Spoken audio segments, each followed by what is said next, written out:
Blog Talk Radio. Here we go with the main event of the evening. Ladies and gentlemen in attendance, boxing fans joining us around the world. It's time for the bout you've all been waiting for. Finally, it is showtime. Here, man, we dedicate our life to this sport. We do thousands of sit-ups in camp. We run hundreds of miles, for the ones that take it serious.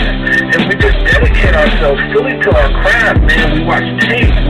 We have attitude. We're moving, and we go into that fight just to land on the line.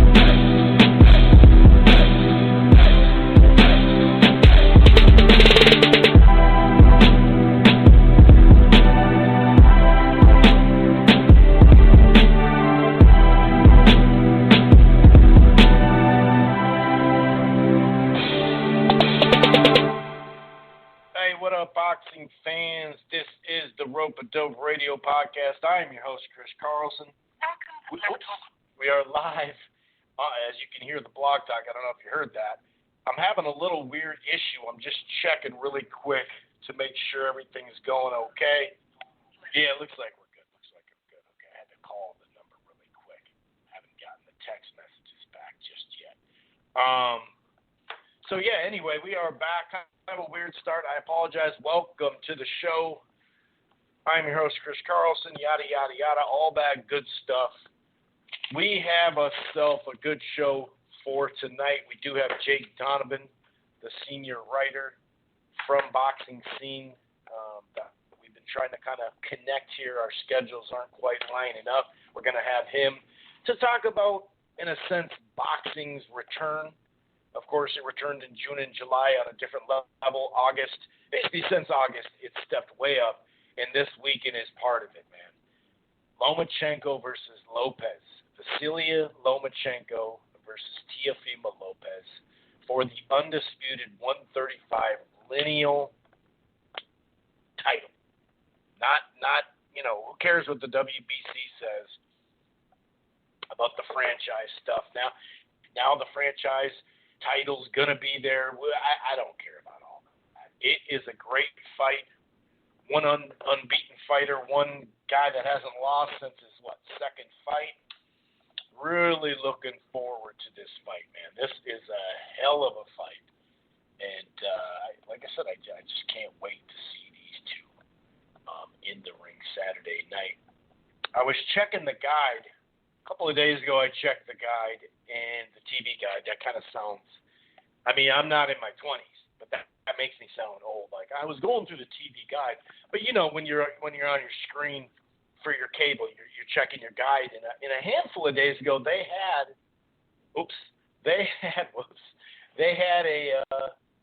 literally had like a game before it.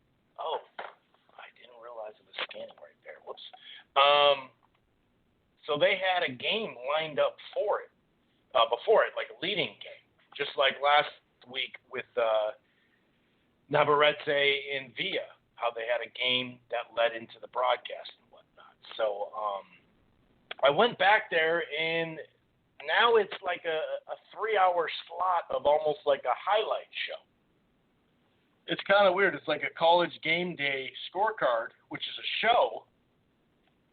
So I'm a little confused there on why they decided not to have a game before it. I don't really know why, but it is what it is. Like I said, I'm happy. I was just looking out for the rating, you know what I mean? But I'll say this, as far as the promo, the shoulder programming, 2 of those have been good. They're available on ESPN Plus anytime, but you can watch them. I watched them on my DVR and one of them live, I believe. So those have been pretty good. But overall, as far as like running a commercial, right? Running a commercial and mentioning the fight, besides the first one, Pacquiao-Horn, and that was July, so they didn't have a ton of sports to put it in front of. Basketball's done by that time. But as far as just running commercials, talking about the fight, talking about the fight on SportsCenter.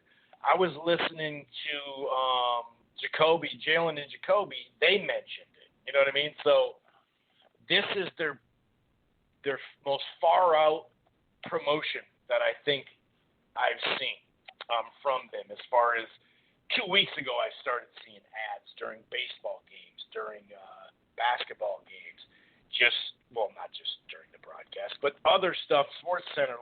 They've done a great job, especially during this time frame. Obviously, it's been a crowded, everybody's ratings are getting affected, no doubt about it.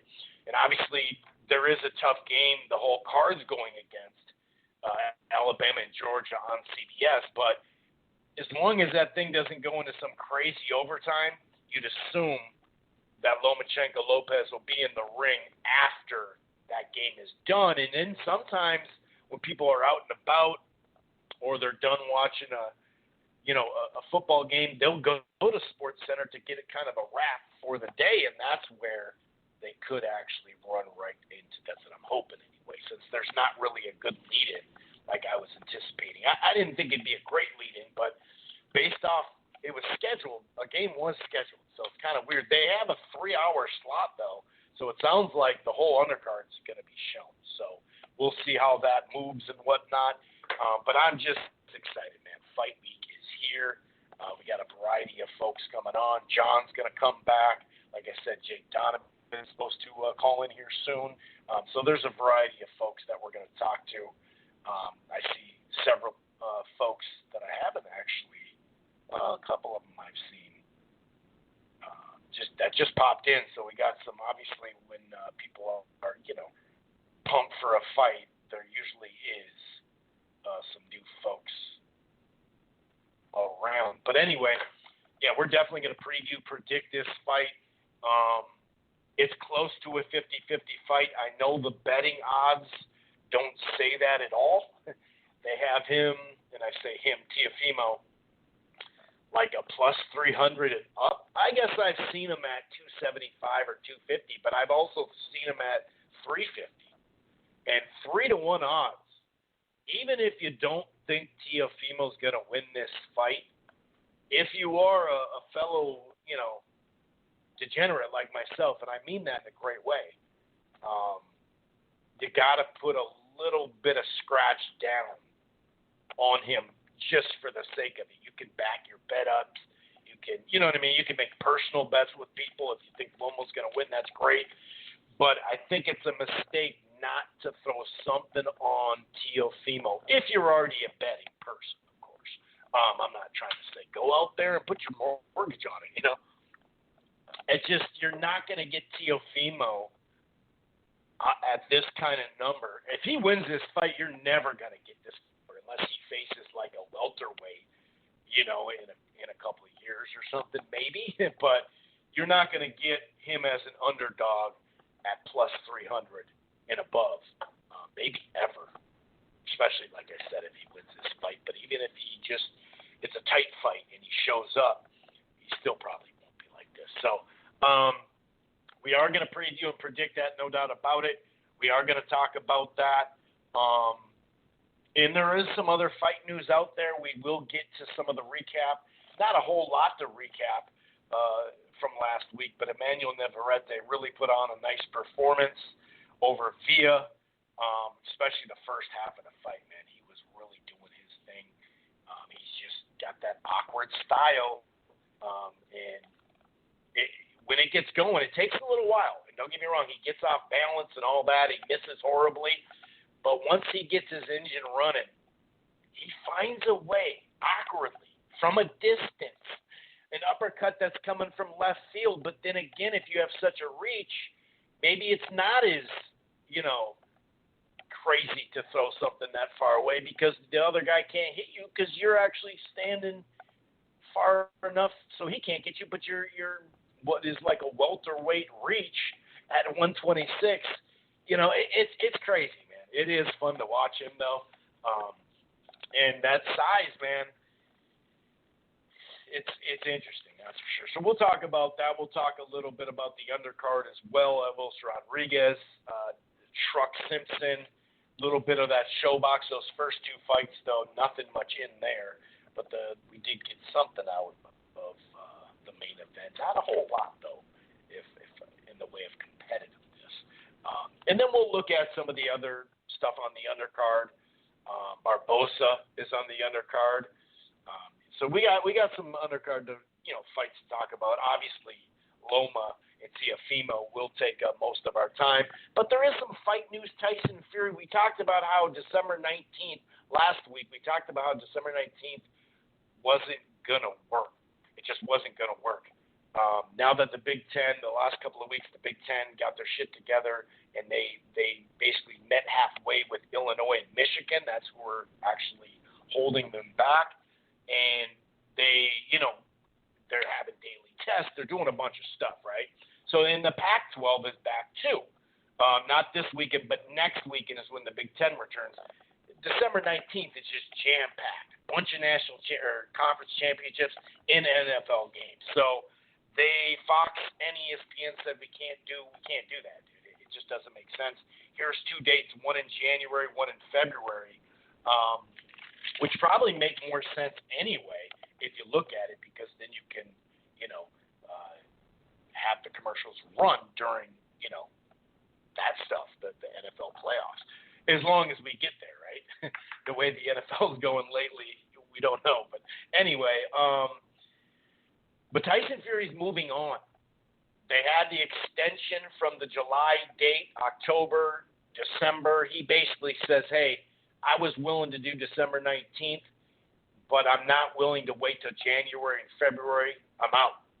And it sounds like legally he can do that, so he chose to move on. I think some of the knee-jerk reaction online was like, oh, sweet, so he's going to fight AJ? It's like, no, he's not fighting AJ.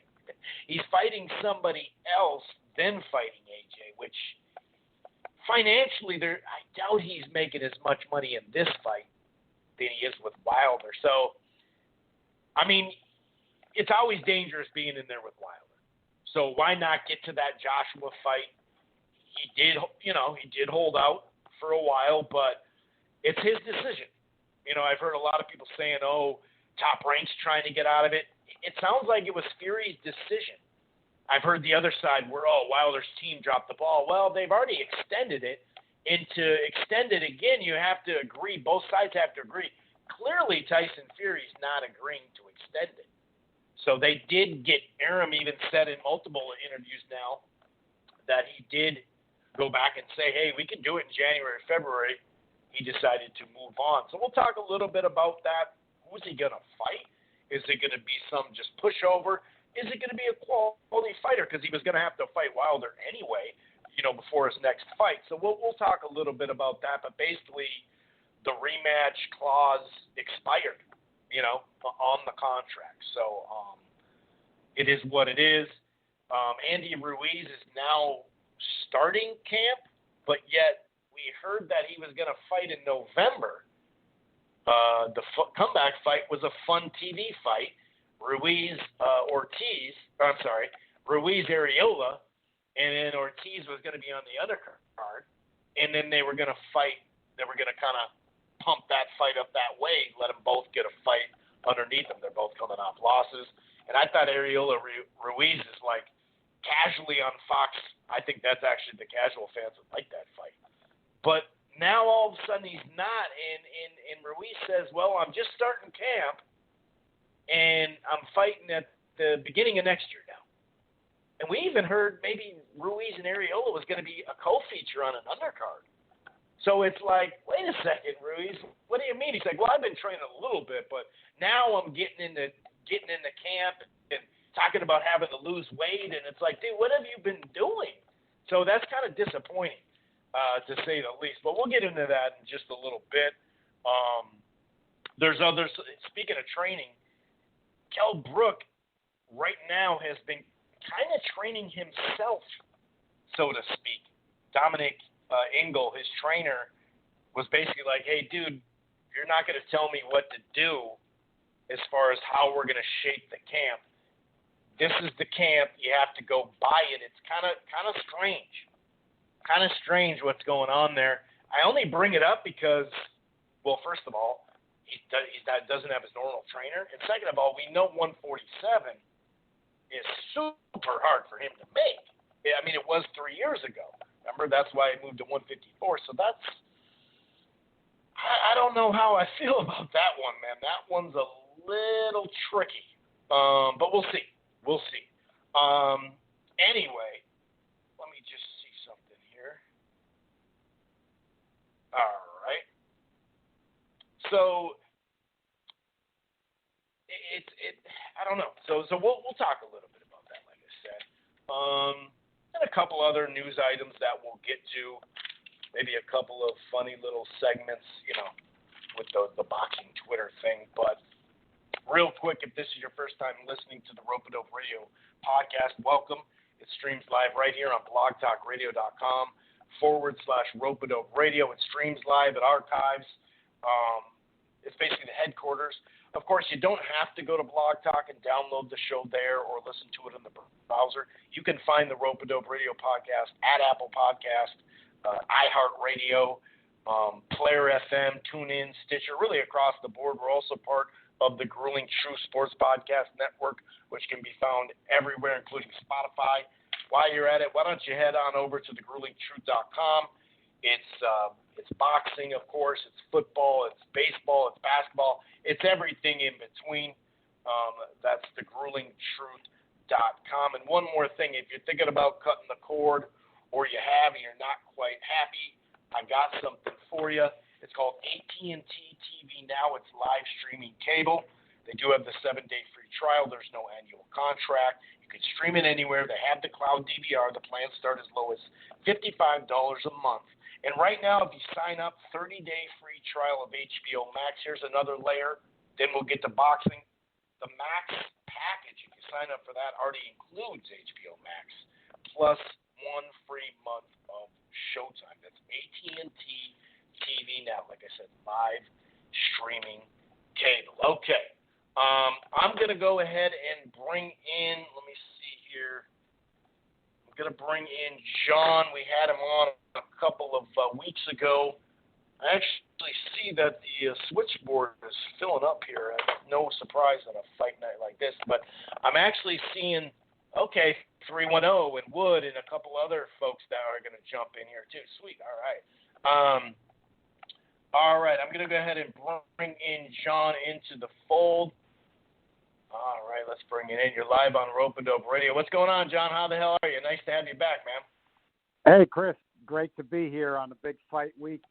Thanks for having me again. We've been looking forward to it. Man, I am really excited for this fight. The level of skill, although it's a different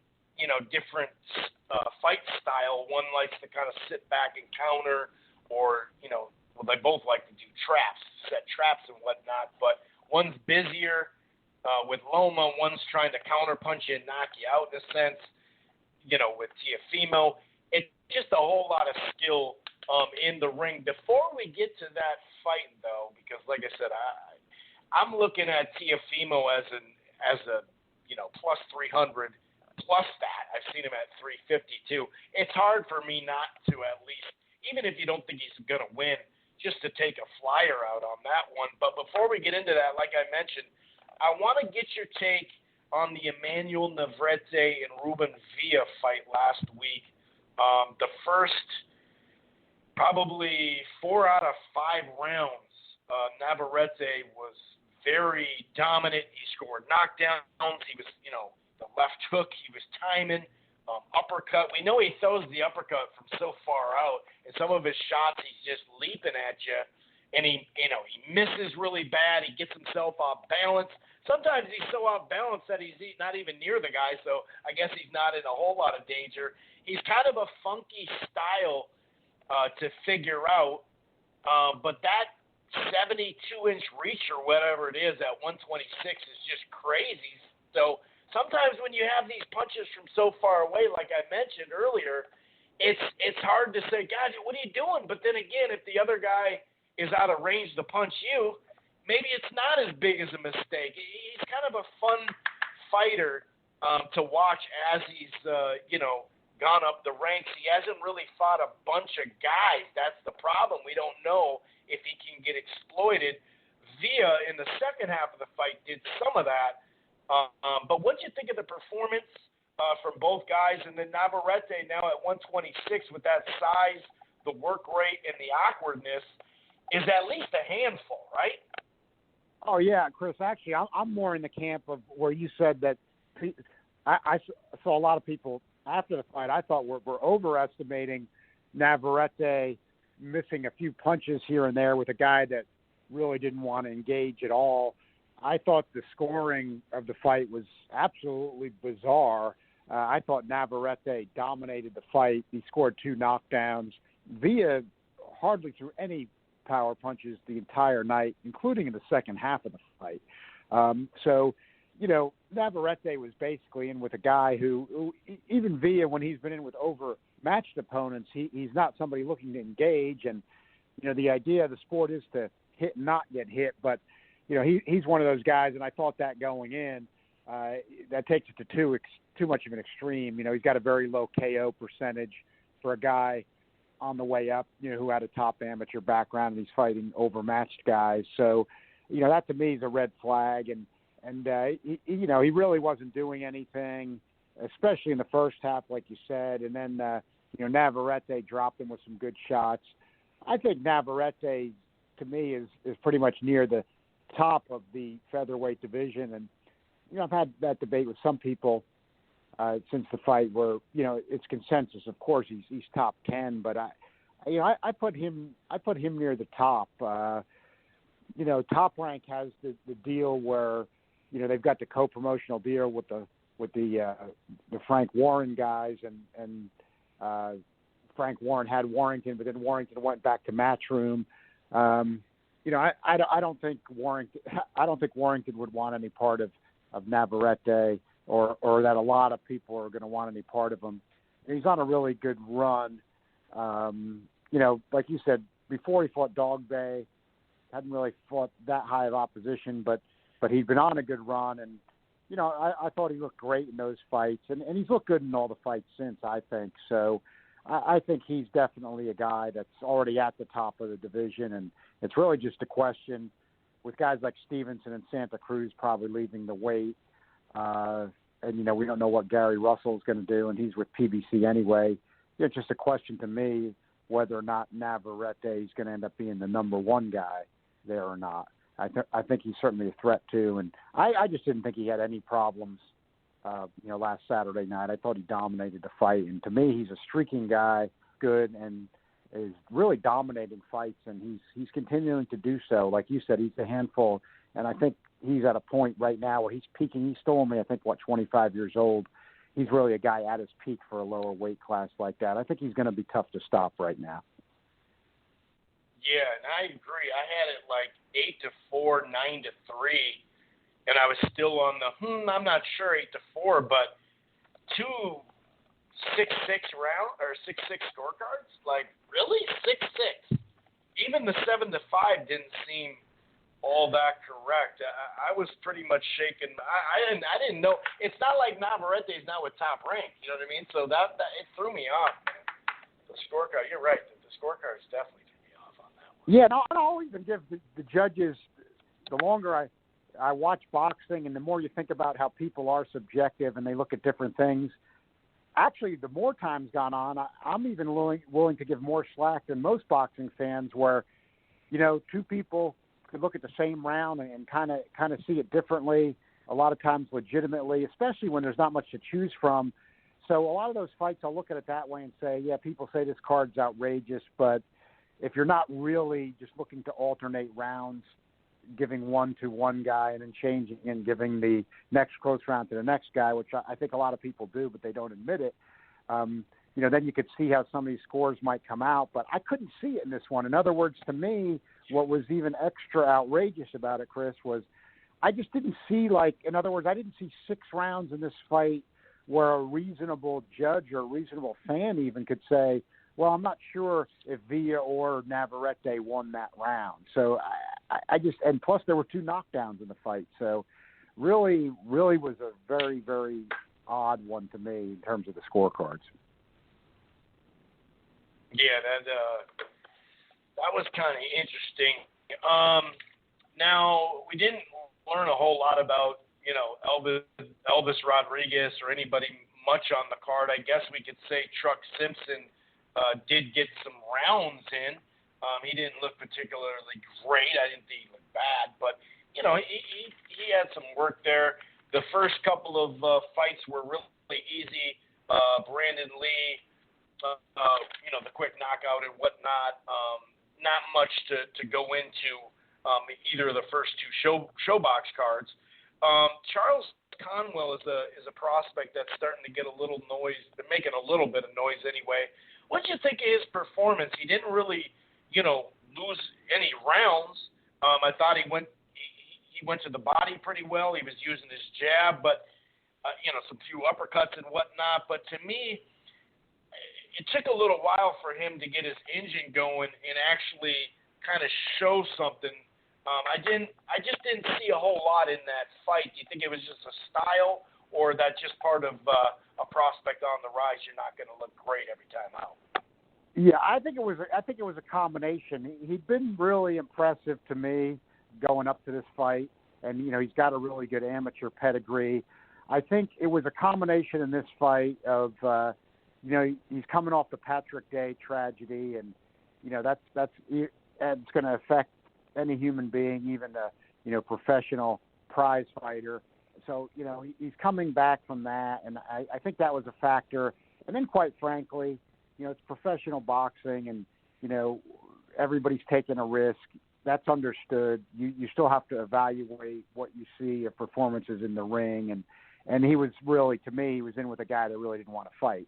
So, sometimes you run right through a guy like that, but sometimes, and I think this was more the case in this one, when a guy just won't punch and won't open himself up at all because, he just doesn't want to get hit, and he's really not worried about winning the fight. And you can tell that when you have a guy like in a fight like that where, he's not picking up any rounds. We all know he's not picking up any rounds, and he's not a KO puncher. So what's his strategy for winning the fight? In other words, he's not really in to win it at that point. He's just in to try to survive. So I think that's what Conwell was dealing with here with, that fight with Tucson it was. And I just was not engaging with him. And, I thought really, not to backtrack, but even though he's got a better background and was a bit more highly touted, I thought Villa was doing a lot of that too. It's hard when you're in with a guy that just won't engage at all. So I think it then did become one of those nights, like you said, Chris, where, Conwell didn't look as good. And I agree, the fight was a sleeper, okay? And, let's face it, when you're a prospect on the way up, people are looking for entertainment, situations where they want to see you again. And Conwell's coming off a tragedy. But, boy, I did see one fan tweet out, and I chuckled a little bit because I thought he kind of summed it up. It was the round before the knockout, so I guess it was wrong in a sense, but I thought he summed it up to that point. The fan tweeted out in about the 8th round, I don't have time to sit through any more of this on a Wednesday night. I've got to get to bed. And, it was one of those kind of fights. And Showbox had 2 blowouts before that. So, you've got to call him like you see him. I love the Showbox series initially, but that was not exactly prospects in tough like the way it used to be, which was the Showbox motto when it started out. I know we're in a pandemic, but that series is going to have to get back on track. Yeah, you're right. And, like you said, sometimes, maybe it's actually growth as a prospect not to go and make a bunch of mistakes trying to track a guy down and trying to land this one big punch. He ended up landing, 2 or 3 uppercuts there and ended things. But I thought you summed that up very well. We might as well not mess around. Let's get into this. Loma and Lopez. You have a guy in Loma who, they have about the same amount of fights professionally, but as we know, Loma had a turbo start to his career. Salido in his second fight ended up losing a really, really tight fight that if you look at the last chunk of that fight, you could see him improve in the ring. Took out Gary Russell pretty much one-sided. I don't really care what Russell says now. It was a clean win. There's no debate or anything like that. And he's looked really good. Now, 135 is not ideal. I think that we can look at some rounds with Pedraza or Campbell or something like that. Obviously, the Linares fight stands out, not just because of the knockdown, but the amount of punches he was able to land on Lomachenko. Teofimo, obviously a different route, but still Turbo as far as a prospect because to contender to championship level because, the way we generally move our fighters here, he has been on the Turbo path. So, he came off in-between performance off of Nakatani where the reach may have had a lot to do with it, but I also think skill for skill, there was some things that came out in that fight a little bit. Obviously, the camp wasn't great, but now, different fighter, but the Comey fight was, he freaking just starched him, and it just feels like he's got his momentum back. How do you break down this fight, man? It's kind of like turbo chess. You know what I mean? Like the chess match here, the skill for skill, it's a skill fest. How do you break this fight down? And who do who's your call here? Because like I said, even if you're gonna pick Loma, that plus 300, plus 350 even in some spots is like, really? Yeah, I saw that when it opened up at about plus 350. Then I saw it drop to about plus 240. Now I see it back up to about plus 300, as you mentioned at the outset. But for me, I was with you. That was attractive, but it wasn't my determining factor. This to me was one of the best fights that could be made in boxing, and it's just tremendous that it's one of the best fights that could be made. Not only was it made, but it's going to be on basic cable, ESPN, which gets to I think a little under 100 million homes. So that's awesome. Now with the fight itself, I'm going to go with Lopez. As soon as thoughts were made of this fight being made, I think Lopez can do this. I agree with you, Chris. The Nakatani fight was really his only blemish. If you've watched him on the way up, and he did look terrible in that fight, but it's the only one he didn't look good in to me. And I do think it was just a taller guy. I mean, he won every round. He wasn't threatened in the fight or anything. He just didn't look as good. But I look at it this way. I kind of thinking about this a lot. I agree with you. It is going to be a chess type of a thing, and I kind of see it. I have Lopez, not that Lomachenko can't win, of course, as good as he is, but I've just kind of got two ways I see Lopez winning this fight, and kind of the way I see it going. First of all, I think, you have to look at the Linares fight that you pointed out for Lomachenko. Credit to Lomachenko taking out Linares with that body shot, but he'd been dropped before that, and that fight was about even. Now, I read the Salido fight, which, technically is a loss, but you read that fight just like I do. I don't actually put much stock in that one. It was Lomachenko's second fight, and I think Lomachenko just started slow. Now, that is on Lomachenko, but I think people got a little over-analytical with it. I thought, if Lomachenko would have started the way he finished, Salido wouldn't have lasted the distance. So I think he would have taken him out.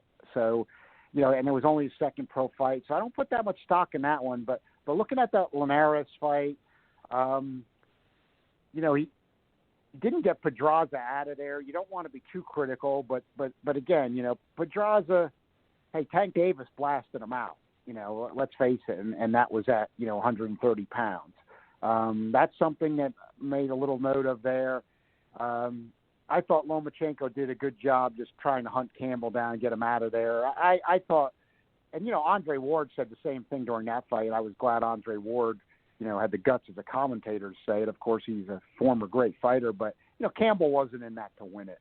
people that talked about that being close and things like that. So that one, I don't think I didn't think it was really competitive. I just thought Campbell wanted to go 12, and I agree with you again, Chris. I like what Lomachenko has done with his pro career. Unlike some of these other guys who had, he had almost 400 amateur fights, and they don't really adjust. Frankly, especially the guys that a lot of times don't come up,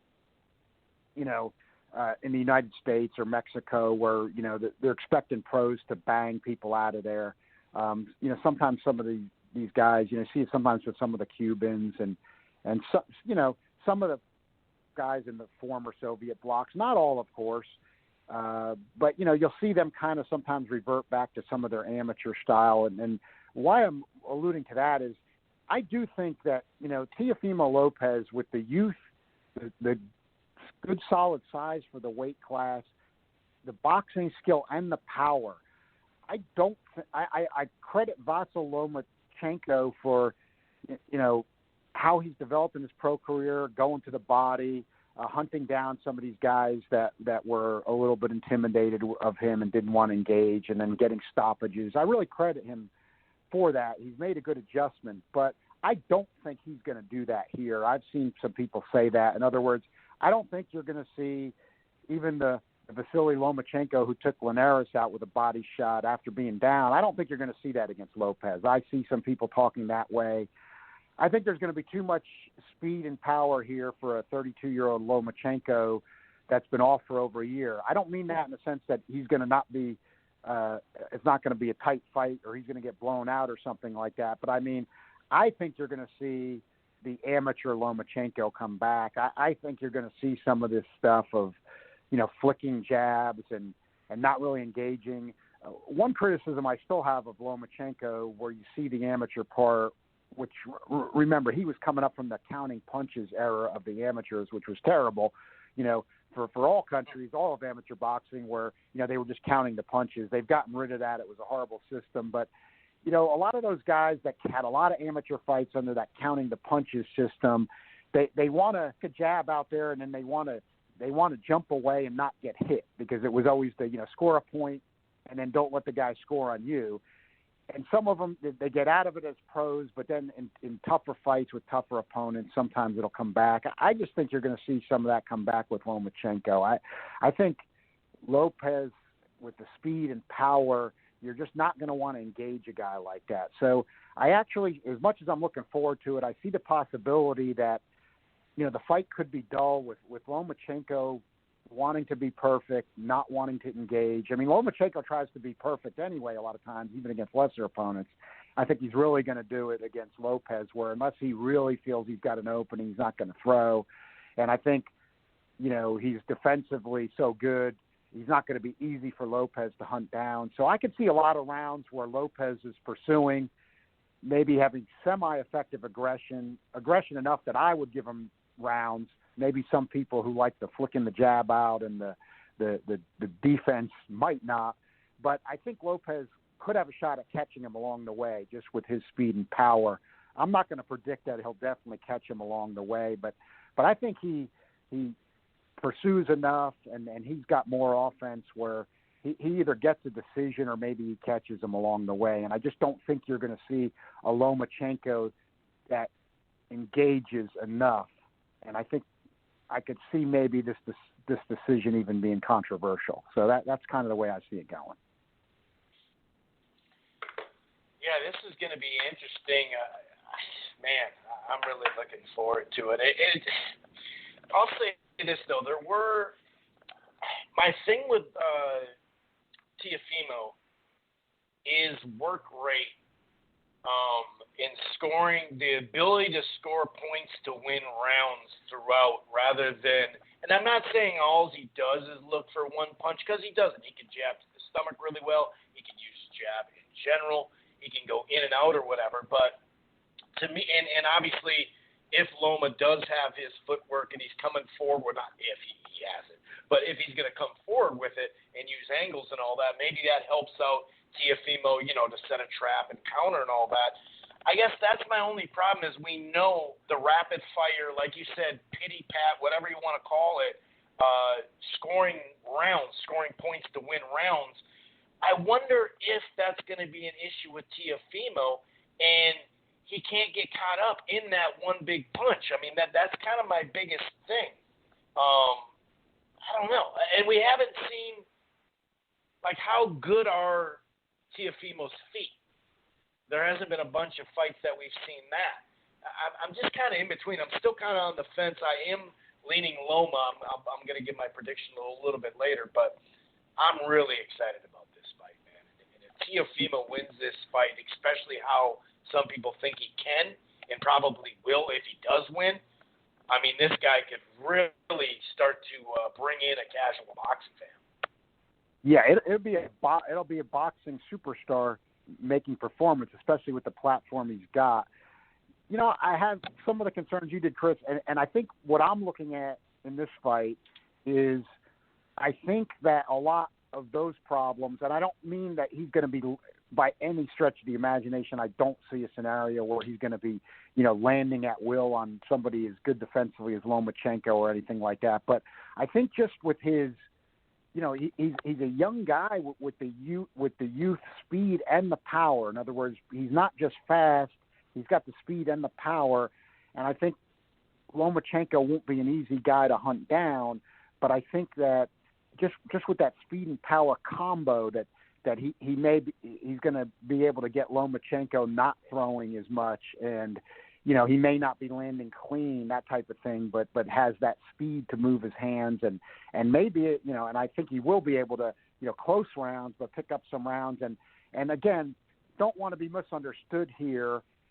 Because they, of course, are not in the stratosphere of the talent of Lomachenko. So let's get that out of the way first. But with that understood, you know, you think about the way Teofimo Lopez took out Diego Magdaleno and Mason Menard, who were you know, kind of lightweights that are a little bit smaller and but are quick guys, and just the power shots he was able to land on those guys.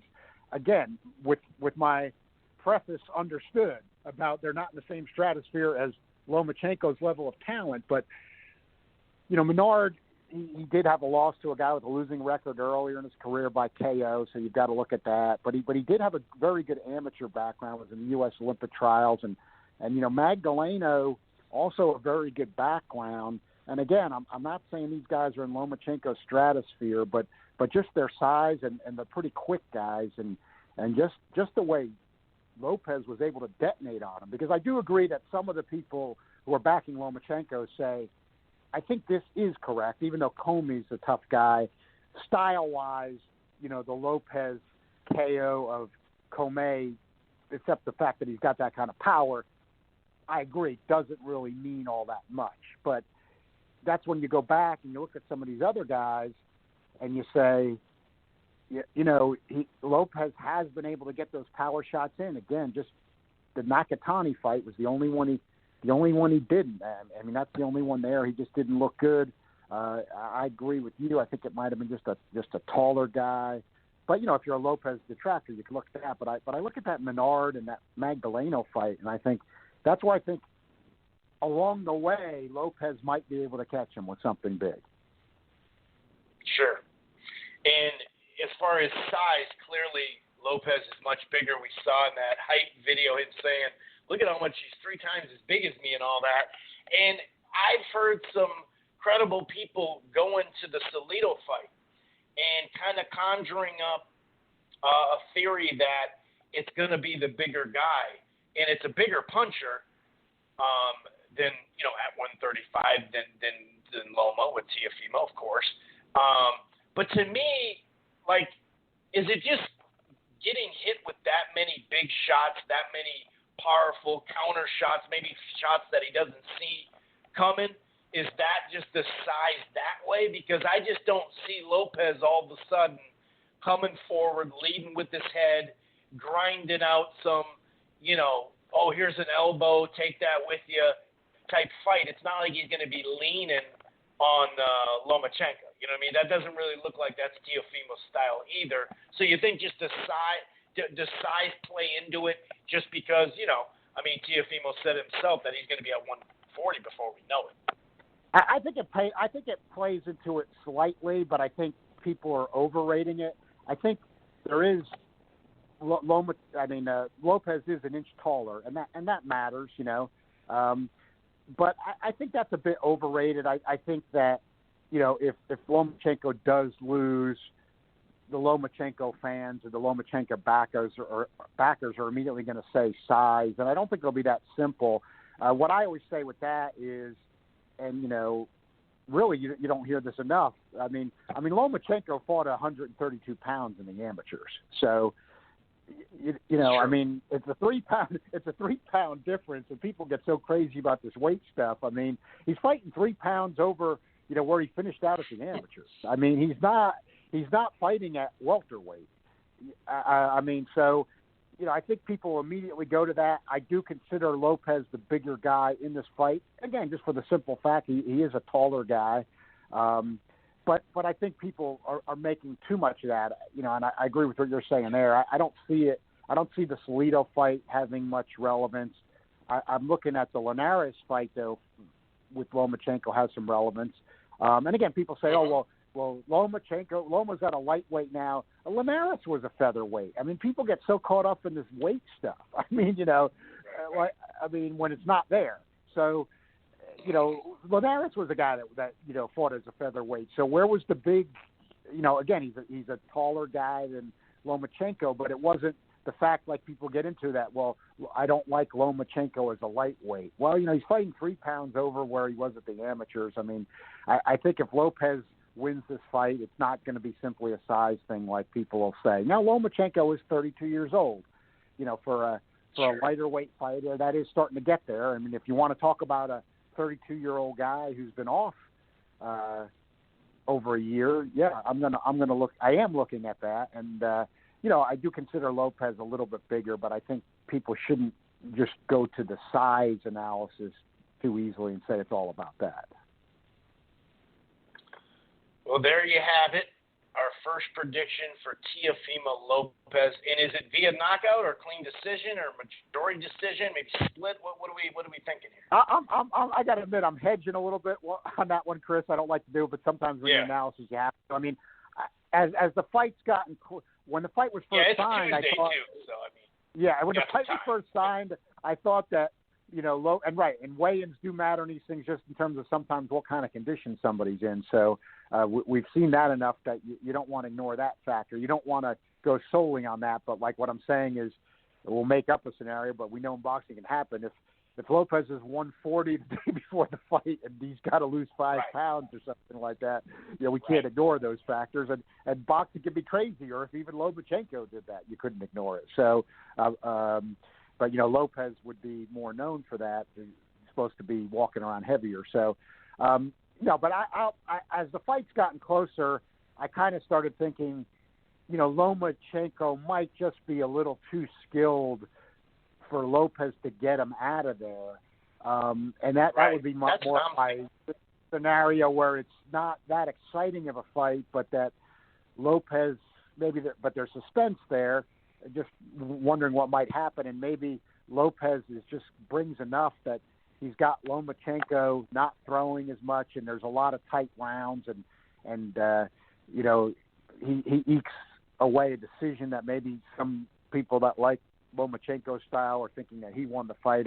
I'm leaning towards that type of scenario now, but I just think with Lopez's speed power combo, that maybe as that type of a fight's going on, you know, he could land a bomb.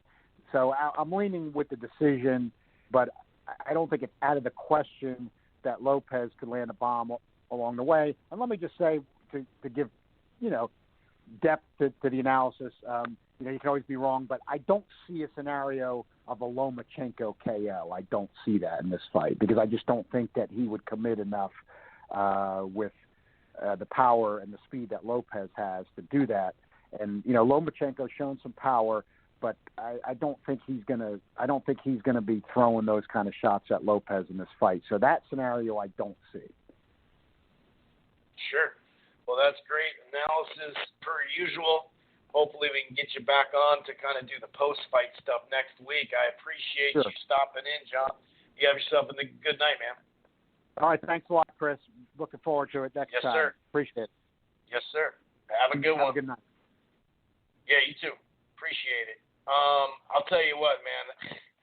This is an interesting fight. This is really fun. I love these type of fights. I know, like I said, on the betting, on the books, that it's not a 50-50 fight, but it's pretty damn close to it, man. I have seen a couple of items that I wonder how that. I think the Nakatani fight is a good fight to go off of. Now, Nakatani 5'11" with the 71-inch reach. Teofimo has a 68.5. He's still going to have 3 inches on Loma, but I'm talking style. Nakatani didn't sit there and box on the outside only, but he also didn't press forward like a Salito, right? He was kind of playing that in between, but I think he was leading the pace more. And he was able to land a fair amount of punches on him over and over. But maybe that's what he had to go through. I heard Teddy Atlas saying today that, without that fight, he wouldn't be able to win this fight, whatever it is. But, yeah, I'm looking forward to this fight. I will give my breakdown a little bit later in the show. Got a couple other folks here that are going to pop in. Right now, we're going to go with senior writer from Boxingscene.com, Jake Donovan. What's going on, Jake? How the hell are you on Hey, what's up, Chris? October 9th? Yeah, man. Glad we could finally do this. I know it's been a couple of weeks. We're trying to connect. Just honored to be on. Thank you so much for having me, and just looking forward to dive right into it. Definitely, man. Let's dive right into it. And I remember maybe a month ago or something like that, maybe longer ago, you had this tweet that listed about 6 or 8 fights. And it was just showing that, hey, man, we're going to have you were just kind of innocently saying, hey, we're going to have a pretty good fall here. And that's right. Even, without some fights now that are still, that we knew were going to be added or still going to be added. And the whole sky is falling thing that we were getting from some folks out there, not just the fans, but just some folks in general. And, I call names of media. I'm not going to ask a professional like yourself, sir, to do any of that. So don't even think about that part. But, June and July happened. It is what it is. Some people are happy just to have something there. Us hardcores had something. They had some upsets. They had some pretty good fights. They had some stinkers, yada, yada, yada. But by the time August came around, they did save money, too. I remember Bob saying that in an interview and saying that he's going to have some more money to close now, which kind of makes sense. I remember Espinoza saying that, too. Like, yeah, we didn't do anything at the time, but we do have some stash money in the budget, whatever that meant. But since August, we've basically returned to more major boxing. And it's been pretty damn good. We've had a hell of a run. Some of this is going to be focused on ESPN because I really feel like, including September, but really just this fourth quarter on paper, what they have, since they've had this deal, I'm really impressed. And hopefully, we can go into 2021 with that. But what are your thoughts since the Povetkin, the Charlo, the white Povetkin, the Charlo, the Showtime card, just the last couple of months of boxing returning? I think it's been pretty good, all things considered, as of right now. Yeah, no, I completely agree. And you know what? Even when Top Rank came out the box with its, its summer series, the matchups weren't the best. I think it was far more forgiving than most. I mean, that was like one of those series I wanted, someone had to be first. So you wanted to see where it went. I thought Top Rank handled it very responsibly. Again, the matchups, we can't say that enough. The matchups weren't great. The ratings certainly weren't great. I thought they made the most of a very bad situation. It kind of provided the template for everyone else to follow. You got to see what life in the bubble is like. Fighters got a sense of like what it's going to be like to fight without, they always envision, fighting without fans in attendance. And every fighter seems to have the same thing going into a fight. They say, it's just like sparring, except you're getting paid for it. Then you get in the bubble and you realize, okay, it's not just like sparring. You get the punches a lot louder. It's just a completely different environment. You're looking for, the crowd to pick you up and they're not there. So it's, you're literally in there all by yourself for 3 minutes, without any of that support. So there were so many variables, in June and July. I thought so many people just railed against Top Rank for the sake of railing on them. But, I applauded them. They worked hard with the Nevada Commission and the Nevada government to come up with all the protocols in place. And they overcame, there was all these, positive COVID tests that they had to deal with. I liked what Showtime did after them. They came in their very first show. Steve Fulton, poor guy, finally fighting for a world title. He tested positive. They had a replacement in place right away. The show went off without a hitch. So I like that, Showtime and PBC, we're planning that for every event, Fox Sports shows as well. So that's the thing I've been most proud of, as boxing has picked up, since June, is that they had a starting point, they learned from their mistakes, and they're moving forward. We're getting that nice progression. And the tweet you're referring to, I was pointing out the number of top-level matchups. Like we had Jamel Charlo and Jason Rosario. I'm a big junkie on, lineal championships, People talk about world champions. I'm big on number 1 versus number 2 fighting each other for the true championship. That was that fight on September 26th. We have it this weekend with Lomachenko and Teofimo Lopez. And there's just so many other fights where, it's like 2 top 5 guys that are fighting on the same, the September 26th card. Jamal Charlo and Sergey Derevchenko, they were top, I think, in the top 3 in most ratings for middleweight, as far as like consensus ratings. Yeah, the cruiserweight that same day. Right. Exactly. Yeah, Bradis and Marius Bradis became the lineal champion when he beat Junior Dodico. So yeah, we're seeing all these top matchups. So it's the fans now to kind of respond. But like you said, once August rolled around, Top Rank, they got all the growing pains out of the way in June and July. They came out the box, with late summer with Joe Smith and later Alvarez. It's just been a nice run ever since then. Even the fights were like you didn't think were going to be. Whether you didn't think they were going to be good or even, fights didn't have a lot of profile, they turned out to be very good. And, especially a couple of weeks ago, sort of with Jose Cepeda and Ivan Baranchez, where everyone, that's like the runaway candidate for fight of the year right now. So, and probably in the conversation for knockout of the year too. So, like I said, I love the way, I think, in a way we're almost kind of getting spoiled because it's like, boxing, there has to be a lot of people losing a lot of money. I mean, I think the sport was already losing money earlier in the year. It's like pay-per-views. You see these exorbitant, purses that are being handed out, and God bless boxers. Whatever they can get, they've earned every penny of it. But someone has to lose money if fans aren't responding. So, and in the summer series too, it's the same thing. It's they're making this investment. They're not getting any gate. If the ratings aren't there, the advertisers aren't as willing to spend money on these events too. So, but they're still, plugging forward. The Zone, I don't know what their subscription is, right? But they got a heck of a fall winter schedule coming up. So, I've said it, enough on Twitter, but I'm going to keep, say it here as well. It's, I really am looking forward to, everything that's in store for the rest of the year.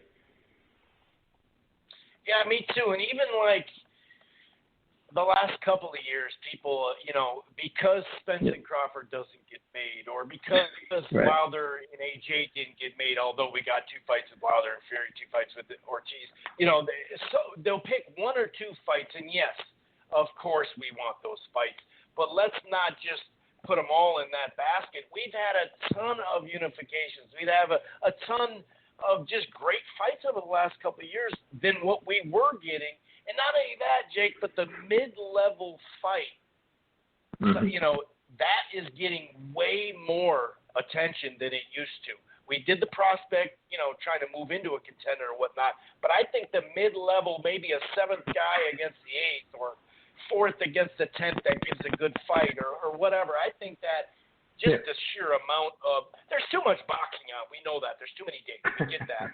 But I'll say that mid-level fight has been pretty phenomenal to watch it getting televised, actually. Yeah, I agree. And that's, what I was alluding to earlier. It's like sometimes you just have to be forgiven of the schedule that's in place. I mean, look, in a healthy environment, a lot of these fights, it's like, why the hell did we watch this fight this weekend? But let's talk about, Eddie Hearn's Fight Camp series in the summer. Eddie always gets a lot of stick, people just love to hate on the guy. But that 4-week series, every event had a legit top 10, top 15 fight of the year contender. I mean, right out the box, with Ted Cheeseman, his fight. Kate, we had 2 phenomenal female fights. Katie Taylor and Delphine Pursoon rematch. Terry Harper and Natasha Jonas.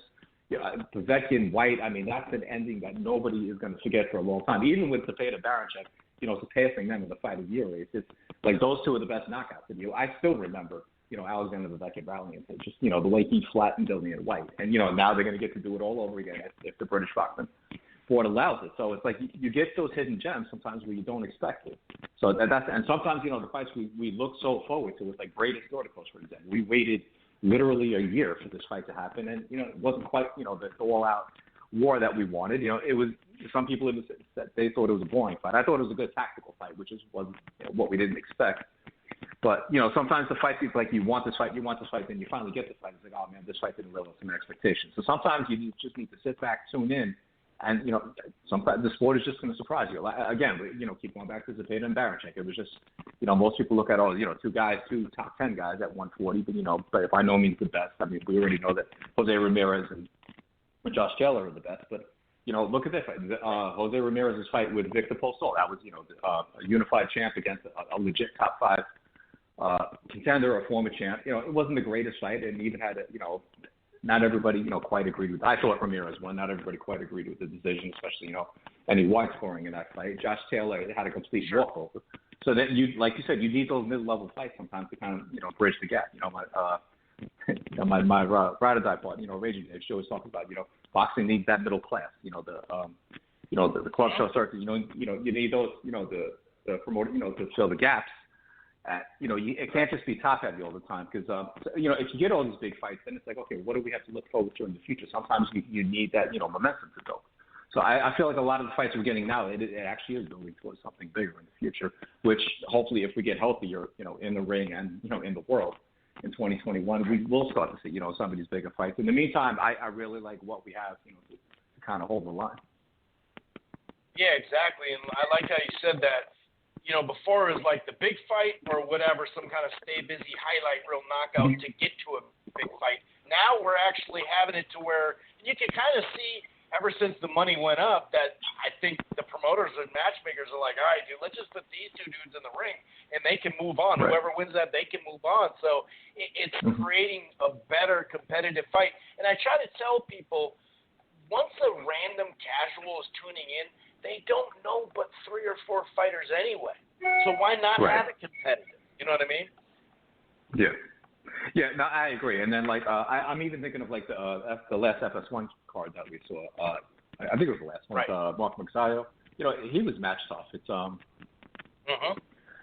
thought that was just, his, of course, his Sean Viva again predicting he was going to roll through him, he was going to knock him out. Everyone believed it, because they didn't know a whole lot about the opponent's sentiment, other than, his previous fight. But, that turned out to be actually all 4 fights on that card, I thought, were very good tests. Yeah. We're seeing those prospects being matched up. And those are the events that are slept on. I think the guy that was on before me was talking about how Showbox is always carried, that's the series where, guys go in there, they know their risks and the roads. And we didn't quite get that in their one offering, last week. So, hopefully it doesn't discourage them from moving forward. They do have to get back to their roots. Although I will say I didn't like the fight between Charles Conwell and Wendy Toussaint. It was a very boring fight. But I like the fact that Charles Conwell had to overcome that style. It was a tough fight. He didn't just settle for a window. He looked for a way to close the show. So that's what I got out of that card. The 2 fights on the card, get something they were. Yeah, exactly. I didn't get anything out of the undercard.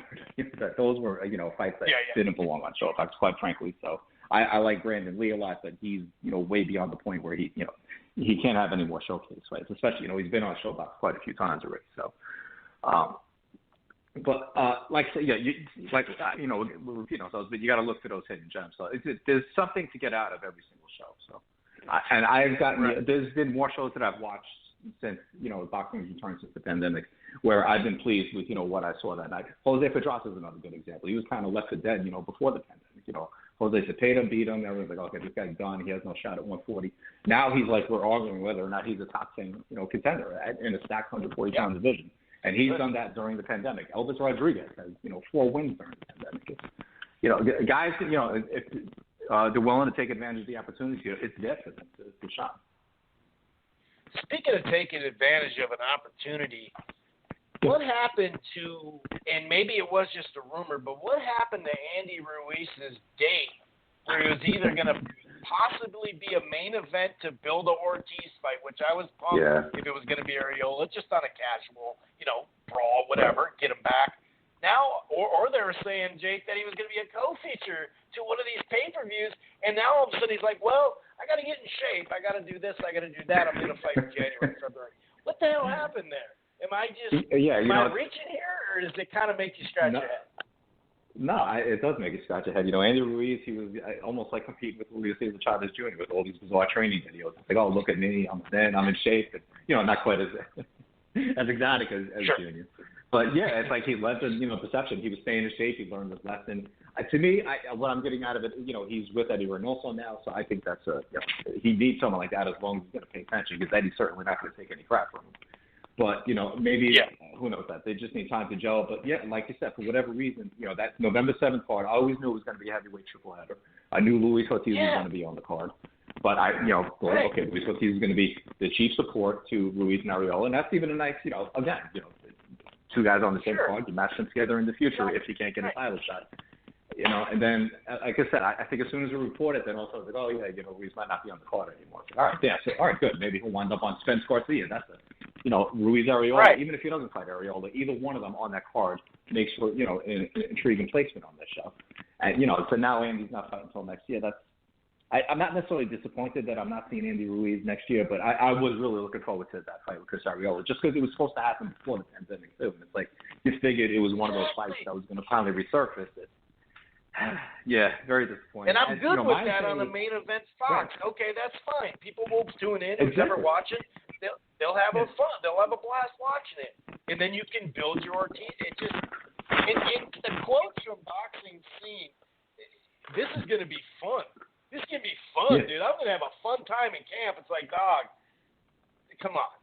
Smile a little bit. Of course, you have some fun, but he was talking about who's going to be there and stuff. Like, dude, what the? All right, we'll get off it. That is, I like how you put that, though. I'm not really, mad that we didn't see him because, well, shit, then you don't deserve it. But, it makes me scratch.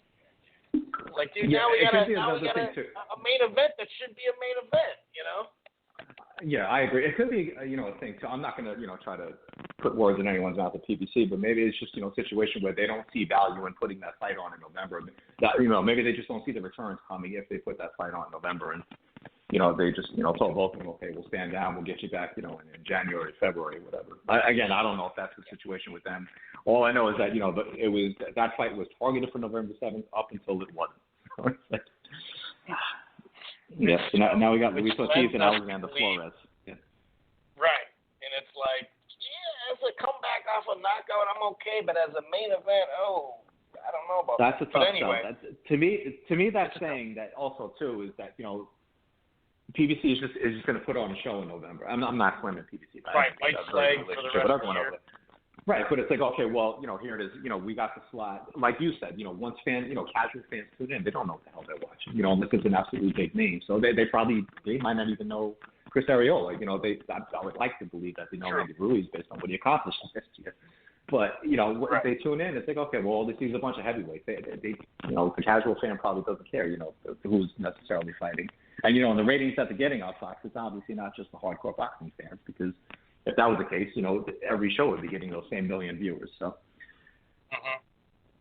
And at the end of the day, maybe it only peaks 300,000 more or something like that. But hey, that's a lot for us boxing fans to add on to a peak. But this weekend, besides Pacquiao Horn, because that obviously got a lot of run back, of the open, of course. But it was nice 2 to 2.5 weeks out, Jake, to see a commercial on ESPN during a game, during SportsCenter. I was listening to Jalen and Jacoby. They mentioned it because they're part of ESPN, as you know. I mean, they're really putting, maybe it's not the Fox muscle because they go crazy with it, right? I mean, not right now because the show will step back, but we can't expect that. But this has been pretty damn good. And now that they don't have a game lead-in, which I thought they did, I checked the guide today and they don't. And maybe that's an error too. Maybe it will pop up in a day or so. Sometimes that happens. I'm just happy that they're really, you can see they're invested in this fight. Yeah, 100%. I'm pretty sure that's the cause for why they're just opening up the whole show on every platform. I love that they're doing that. I mean, for the longest, it's like, they kept talking about, okay, the streaming is the wave of the future. We're going to cater to the cable cutters, because there was a while where I didn't have cable. I just, was just getting all these streams.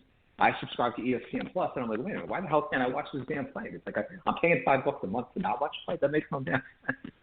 So I love that, they're going to experiment with this one. It's like, and maybe, who knows? Maybe it does impact the ratings. Maybe people who just stream stuff, they're not going to watch it on the linear channel.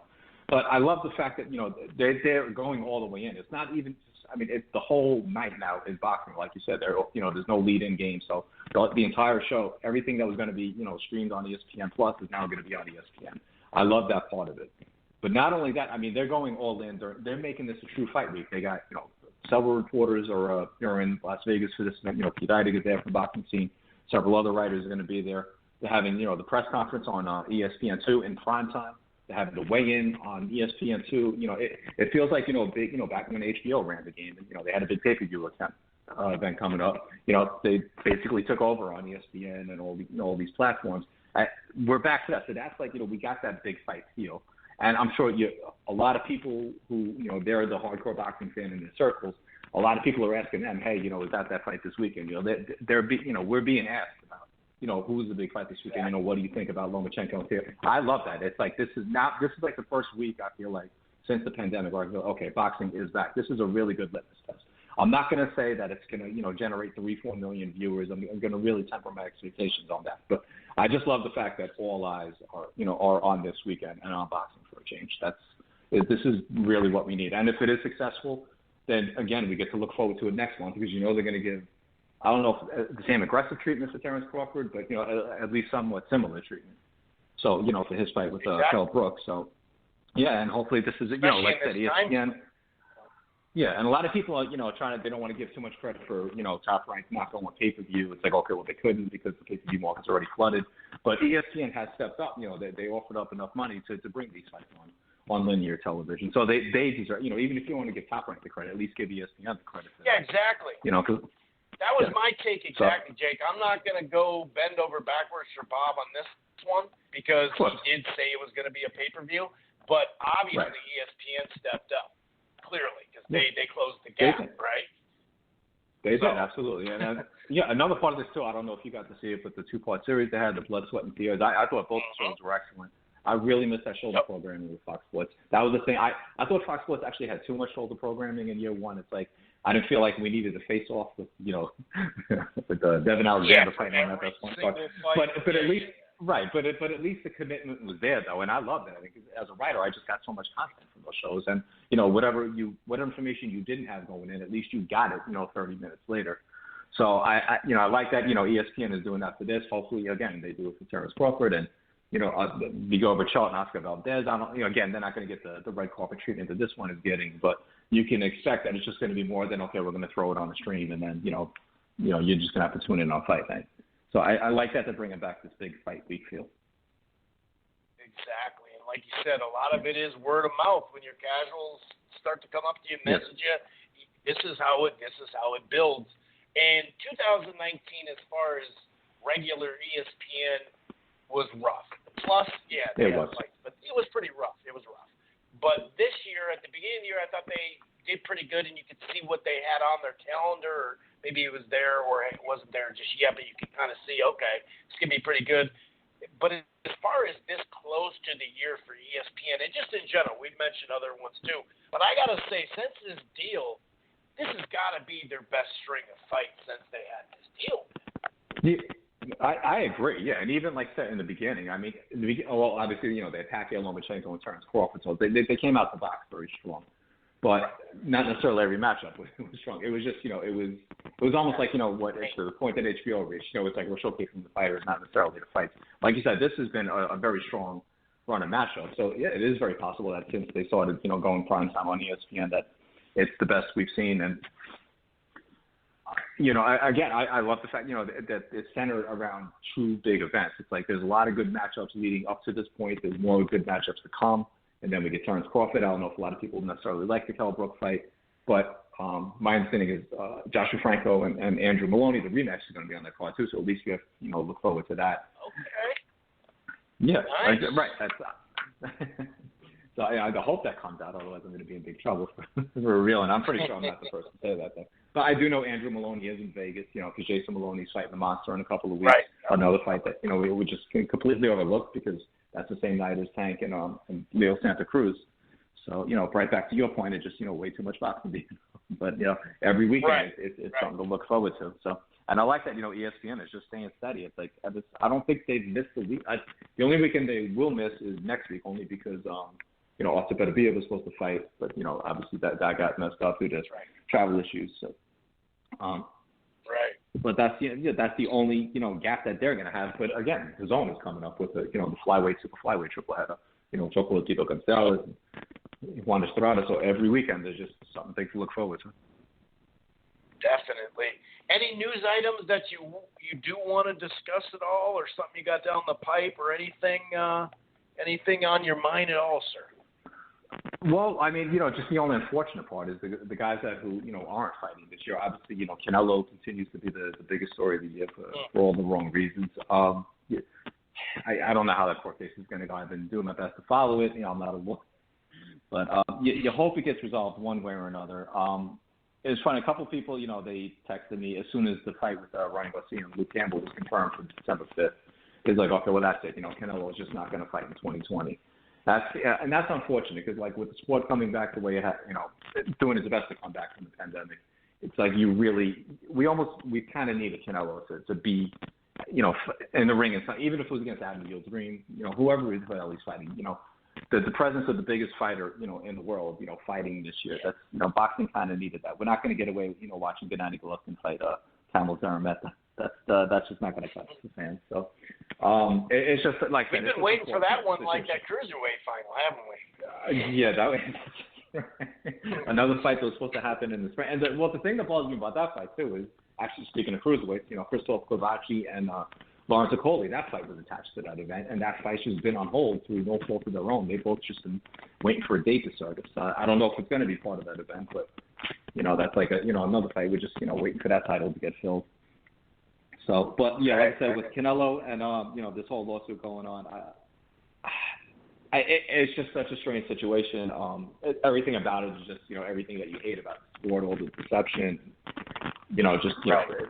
It's kind of hard to say that you're taking advantage of a guy who's making $35 million a year, but just the fact that you're trying to hide so much information from him, and it's just so damn frustrating. That's what I wanted to talk to you minorly about. Obviously, it's a lawsuit, like you said. You're not a lawyer, but there was some reports out there that they now have shown each other agreements. Mm-hmm. But now that we see some of the paperwork from the filing, is that true? Has Canelo actually seen all that? Because it seems like now with the filing that if the court makes him do that, whether just straight up or discovery or during arbitration or whatever, where are we at on that, Jake?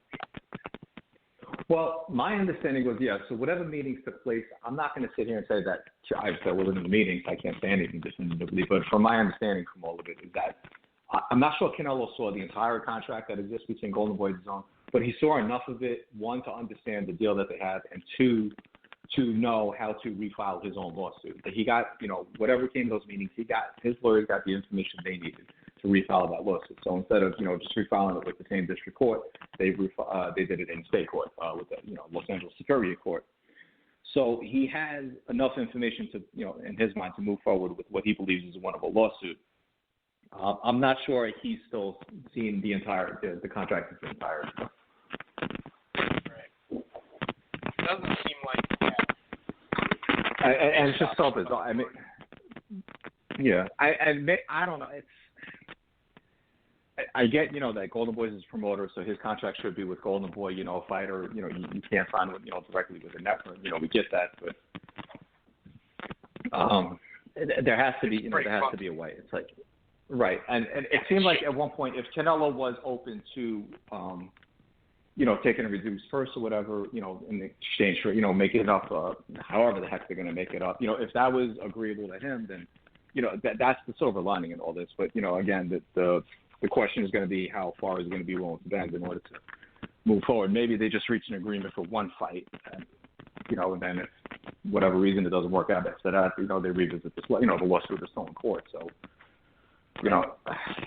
I don't know. It's just it just thinks that he's, especially, and not only that, not only is he the biggest star, but he's, the reigning fighter. I think he was everyone's pick for fight. I can't imagine anyone who didn't have him in 2019 fighter of the year. So that's the poor guy's waiting for his award, and he's not even getting the fight in 2020. So it's like this.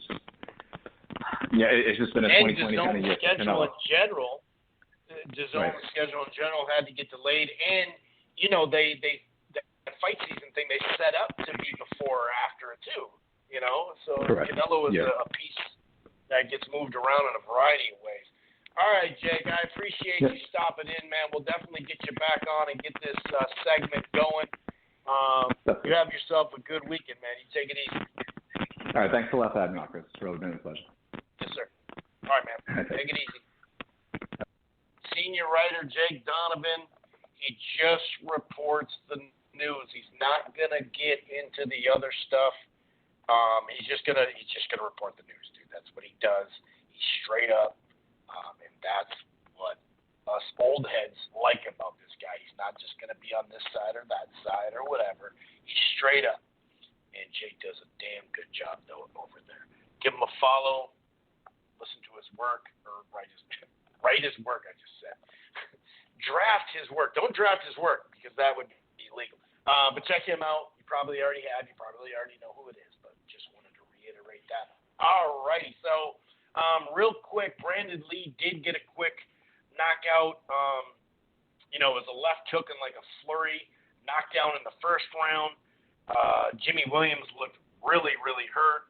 Second, I think it was a left. Second knockdown was like a left and a thudding right. The third, which ended up being a KO, was a left hook and a super hard, nasty right hand. And then we also had Boca Chica, who I actually thought this fight would go a little bit longer here. Hard combinations, a left hook, I think, in an exchange, dropped Flaz, a few more good lands before and after the knockdown, actually. And then like 3 overhand rights, another like right left combo knocked him down. I think it was a left hook, and then a TKO. Mostly left hooks after that. Not much there. And Charles Conwell, excuse me. I thought he looked better as the fight went on. I thought John earlier broke down Toussaint as far as how he wasn't really engaging, and I liked how he stayed focused, and then end up landing those uppercuts and ended up doing his job.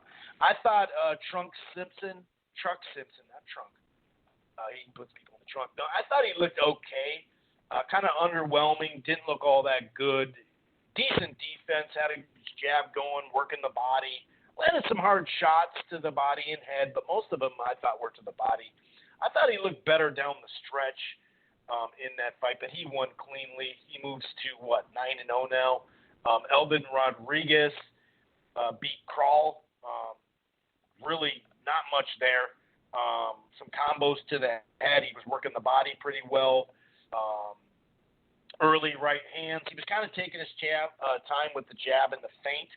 And I think in the third round it was a right hook to the head in the early part of the third round.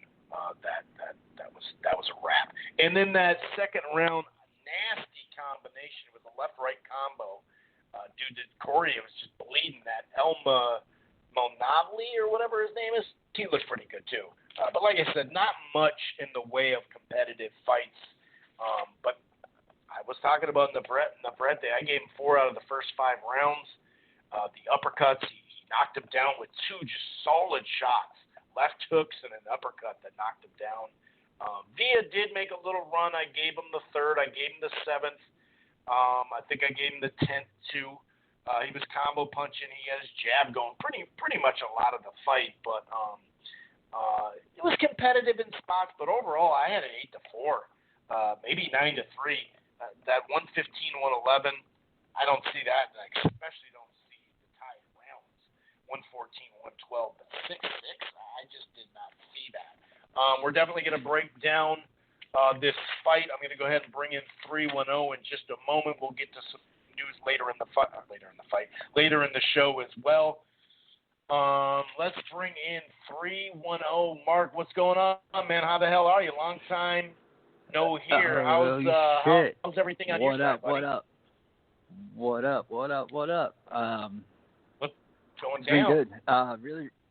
Really good. It's kind of fucked up, but I'll just be honest. I mean, when the whole thing got announced, I was like, because these things directly affect my business, but I was happy about it because I knew that my competitors weren't going to be able to handle it.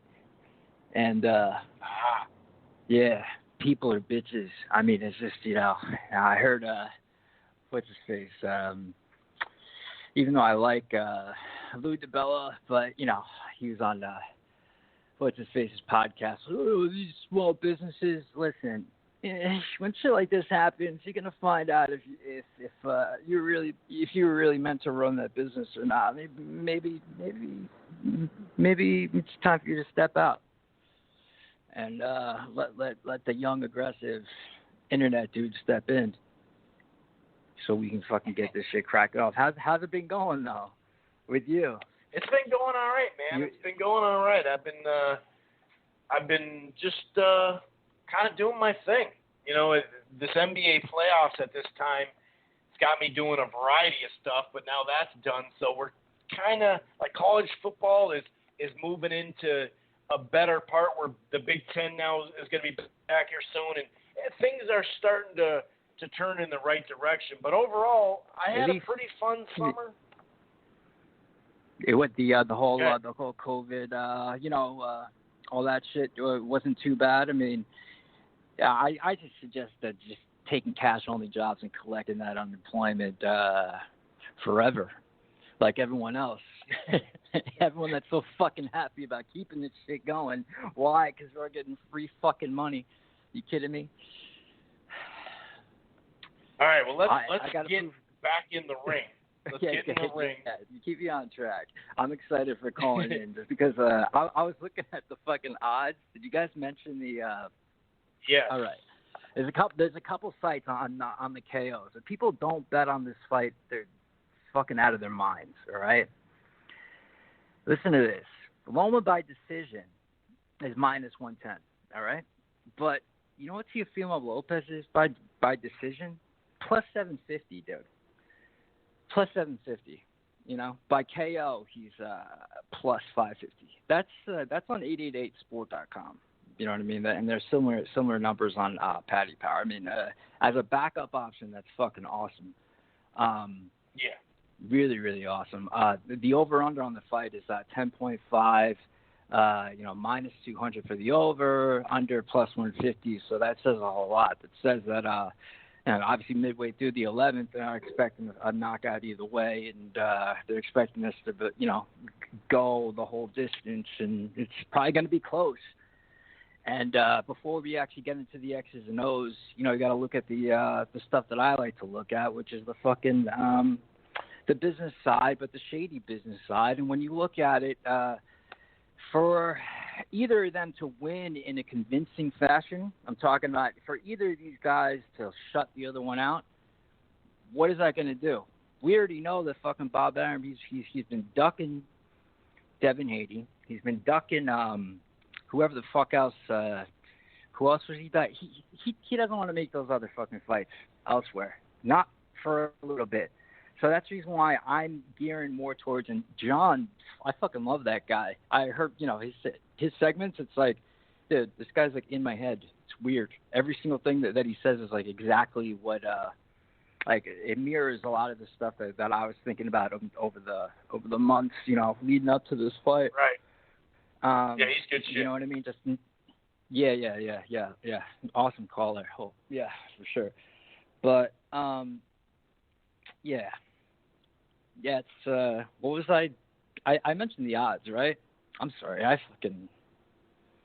Yeah, and another thing is, you mentioned the odds except for the straight up +300 and +350 across the board as an underdog. Well, no, just crazy. It's I'm actually looking at -500. -500 for Lomachenko. And +300, and it's -435 on 888 Sport. On Intertops, it's -500 for Lomachenko to win outright, and +300 the lowest the other way. It's +258. Otherwise, everything's 300 and above. +350, +304, +380, 363. Teofimo for Teofimo is a 3-1 underdog. Yeah. Yeah. Mhm. Yeah. Yeah, for sure. But betting on it straight up is, I don't know, it's weird. Oh yeah, that's the reason why I was saying that John mirrors a lot of my thoughts, because he kind of laid it out there in the sense like, okay, like, yeah, we saw Loma get a little bit reckless, you know what I mean, against Linares, but remember that round before that, he was kind of like, Loma gets in these things where he's like feeling himself. He's like the dude, like, like the one break dancer, like fucking in the middle of like the crowd, like back in the day, or just be like, he's just feeling himself in the corner, like, like a crowd that groups around him, and he just wants to wild out. He was doing that shit, and he starts to do that against people, and then they won't allow him to do it, and then he'll stop. Like he tried to do that on Linares, because he had a great round the round before that, and you noticed he was stepping all over him. He was stepping right into him. I mean, he got caught with like a shot that you would never expect him to get caught by, but he's overconfident, and I don't know why he was doing that, because it was all pity-pat punches. He does throw pity-pat punches, and he gets in way too close. He's able to get away with it because of how quick he is, but everyone's got to keep in mind this. Take a fucking look at the difference between his footwork, Lomachenko's footwork, in the Jason Sosa fight, as opposed to, let's say, the Luke Campbell fight. Let's say the fucking Linares fight, when he started to try to do that. Okay? He's not going to be able to pull that shit in this fight, and he knows that. He's going to be extra careful. He's seen that power. He knows what's going on. And this is a fucking really, really tough, explosive fucking opponent. Teofimo, I mean, it's obvious. Him and his father have made it clear that this is his moment. He's fucking born for this shit. That's the fucking huge obstacle to overcome. That's not fucking Floyd Mayweather fighting Victor Ortiz. Yeah, you know what I mean? That's different. This kid is fucking, you know what I mean? This is it for him. So yeah, he's gonna be careful, and so I would expect it to go the distance. But I agree with John in the sense that I wouldn't be surprised if Loma goes down, or you see him get hit by. He's gonna definitely get hit by one or two clean shots. I don't know if he's gonna go down. As far as a knockout goes, it's not likely because of how good he is. But yeah, he has so much exit strategy available, with his feet and his guard, and you really have to like. Have you thought about his? Have you thought about his unnecessary movement, though? He moves too much a lot of times to show off when it's not necessary, and it gets him in trouble. Yeah, I agree. Especially in range. I mean, there's a 3-inch reach right now. Exactly. And then, when you look at the one bad fight, which, with Lopez, I mean, he really didn't look bad for this Japanese dude that was so tall, for one. Japanese dude was game as fuck. I haven't seen him in any other fights, obviously, but people just say that because it was a boring fight, they're expecting more from him. But when you look at how bad Loma has looked in terms of like how clean, Loma went down and he lost against Salido, but I mean we can't even bring those into the picture. But I just it's tough to not choose Lopez, but again, it has to be close in order to set up a rematch. Like,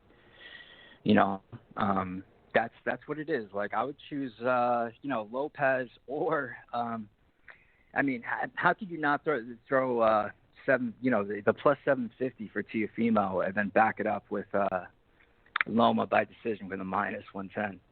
It's or vice versa. You know what I mean? I mean, it's just why not? Especially when the over-under is midway through the 11th. Midway through the 11th, dude. So it's like, I don't think anyone's taking any backdoor deals here. You know what I mean? So by decision, and it's going to set up a rematch, or else everyone's going to be fucking begging for those other fights at 135, which Bob doesn't want it to happen. I mean, the smart business action is for them to do right now is to duck Devin Hayden, and they know it. So, all right. But this is a pretty good duck then, right? Fighting Teo. Fighting Teofimo. I don't really call it duck and Haney. No. But even if Teofimo wins, when he ducks, fucking detonate because they'll fucking duck him too or whatever. They'll wait to fucking. Why would they ever do those fights now anyway? That's fucking. These guys are they're so young, youngins. But I feel like one more thing I wanted to. I've been meaning to call in just because I was just really disappointed with just how they haven't. When I saw fucking Dana White and the amount of effort that he put forward to put his sport back up there for the fans and just to get business back rolling again, really turned around everything, every negative thing that I've ever said about fucking the UFC and the way that they treat their fans and they go out there. I mean, it's just that really put a fucking shitty ass fucking taste in my mouth. And to be honest with you, I didn't watch any fights at all until the Charlo fights. And it was like, and I was like, shit. And I wanted to go back and watch, and I have watched, a few of them, but it's actually better. I don't hear anyone talking about this, but hearing the punches, the thuds, hitting the dudes, the opponent's bodies, you realize how real this shit is. You know what I mean? That's dope as fuck, and it makes it more intense because I like that back and forth shit. Even when you look at the Povetkin, and Dylan White, with those thudding fucking shots, it's like wow, every shot is fucking do or die. Like it really, really is like a 3-dimensional chess, but if you miss, it's like checkmate. Is you're on the floor and you wake up. You know what I mean? Right.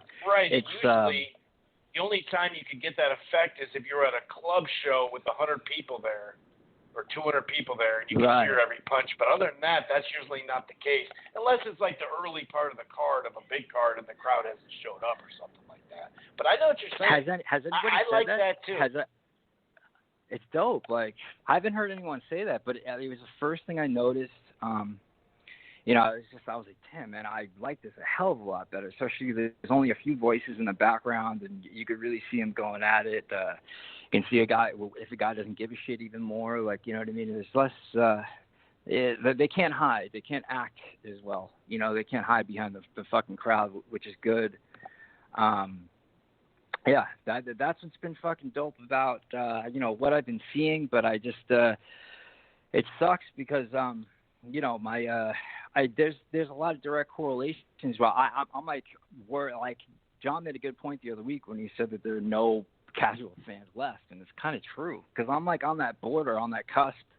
I don't pay attention to those the come up fights like you guys do for reasons I explained in the past. So it's like people like me that were kind of willing to watch and anything else. It's like, what the fuck? I don't have anything to watch. I'm not paying for DAZN anymore. I'm like, okay, until you give me a reason. You know what I mean? Sure. But your main guy, is getting robbed by his promoter, and it's like, I don't know, why the fuck am I going to watch that? I'm not even paying for ESPN Plus. I'm sure I'm going to pick it up whenever I want to. That's it kind of is what it is. They're making a little bit more of the Branchek and whatever fight. Yeah, it was a good fight, but it was real sloppy as fuck in the beginning. But yeah, it was a great fight for what it was afterwards. But it's real sloppy in the beginning. I did not watch thoroughly the last few rounds besides the actual action parts. But there was a lot of flip flopping around. You know what I mean? There definitely was. What else? Yeah, I don't know. I don't know if because everyone gets in group thinking, so I don't know if people just heard that it was great and then just jumped on it. But there is something else. What else did I want to touch on? I feel I haven't called in so fucking in so long. What do you think of Charlo against Derevyanchenko? What did you think of Charlo's how he controlled most of the fight? Dope. I mean, I said this a while ago. I said I think when he fights him, people know the difference, and not because of my admiration for him as a fighter or anything like that, but it was just more because I knew that Derevchenko, he's just a straight up dude, and like Charlo is a guy like, you know, you got to be like more like an Andre to, you know, have an effect on. You got to be more slick to, you know, because then he'll appear to be more slick than you if you're fucking Derevchenko. So I knew he was gonna go. I just love Derevchenko though, man. Like in the 7th round, I was sitting there watching it with a buddy of mine, and he's like, who the fuck is you? Like, this is supposed to be a good fight because, you know, it looked like Charlo was dominating, and he's like, who is this guy? And I was like, yeah, who is he? You know, and I was thinking, I was like, yeah, who are you? You know, and then I was like, boom, that 7th round came up, and I was like, yeah, that's who the fuck he is. And my friend's like, oh, yeah, dude, that's what. Yeah, I see what you're saying. He fucking keeps going. I'm like, yeah, I thought he was going to get him out of there. Great fight. Set him apart, you know, obviously from these other guys. But, you know, they're playing games at fucking 160, man. What the fuck? It's bullshit. You know, you have, I mean, there was already, like, I think we had this conversation the last time you called, actually. Yep. We were talking about it, and I was talking about how DAZN, it seems like when Mayweather, like the PBC guys in 2014-15 weren't fighting each other because they're all waiting for a golden ticket. Yeah. And that's what it kind of felt like was going on at 160 just in general, DAZN or whatever, you know? Yeah, and there are already hints that fucking Canelo, like, that he didn't understand what he signed off on in the first place. Lou DiBella said that in the beginning. He was like, yeah, he doesn't get he has to win all his fights, and also it depends on something else. And I was thinking, yeah, they can't guarantee that much money unless there's some kind of stipulation that it's like, okay, but we have to, as long as we have this many subscriptions, then you're going to fucking get this money. Like, you know, like, and then when he found out that it wasn't that, you know, because he was already pissed at Oscar, you know, for the Kovalev fight. So I was already like, I think that was already happening. Like, he was like, oh shit, what the fuck? So there's a they secret have, like, agreement. Subscribers. There's a secret agreement that's not a secret anymore that DAZN and Golden Boy have paperwork that Canelo's only seen a little bit of, but haven't. He's basically trying to go through Discovery to see just how fucked up Golden Boy is on this one. I mean, would anyone ever, like, I wouldn't even want to fuck with DAZN if I was him. I just want to get the hell away from everybody. But it's all a lot of money to walk away from. But yeah, I mean, and these fighters just gotta, you know, I mean, everyone's suffering right now, and I don't think they realize it because they're in their own fucking world and they're all really young. You're gonna get paid substantially less money. You know, don't fight over shit. Just be happy that you're getting paid, period. You know what I mean? Be happy that the sport is even still there. You know, I mean, how many friends of ours do we know that, you know, aren't, you know, doing anything right now, you know, because they're not as big as they should be, you know? So, awesome, man. So you got Teofimo winning this fight then, sir? Or do you think it's going to be constant? Slightly, but it's my prediction is that whatever the outcome is, it should garner some sort of second part rematch, something to prolong this ducking game that they're playing. Yeah, man, for sure. But I'll be. I have been keeping up to date. I have been paying attention, you know, in the background. Yeah, but plus 750 you'll be stopping in here next Teofimo. Couple of times next couple of months. Yeah. And before anyone fucking says it, Dylan White's gonna get knocked out again. I don't give a shit how fucked up. I mean, I'll go into it before that fight. You know, I'll call him before that fight. But just, you know, this way, no, he's gonna get knocked out again. So I said it fucking first. All right, fucking Teddy Atlas. All right. So I mean that, and it's a lot of the smaller boxers. It sucks because my brother's been a stand-up comedian in L.A. For 10 years now. Like he's one of the, you know, the regulars at the Comedy Store, but he's not a big he doesn't do tours. He's not like fucking Joe Rogan, any of these guys. So people like that and boxers and the sport in general, they're just gone. Yeah. Nowhere. It's really done. Yeah. So it's really tough. So yeah. that's why these boxers, they gotta fucking, like, people like Terrence. It's like, dude, fucking be happy. Whatever the fuck they offer you, take it, man. Because this isn't a fucking temporary thing. This is it. Like, this is it. So yeah. All right, man. But I do appreciate the time, and I'm going to be stopping in as much as possible. Just as long as they fucking got to give us something, man. I'm tempted to fucking turn on UFC just to get my motive from that. I hear you, and that's a fair assessment. I'll start texting you the times for the shows too. Yeah, man, please. And maybe after this fight, it was next week would probably be a good time to check back in. Yeah. You've been almost strategically doing random ass times. I'm like, oh, maybe he wants to have a fucking quick show. I get it. I'd be doing the same shit.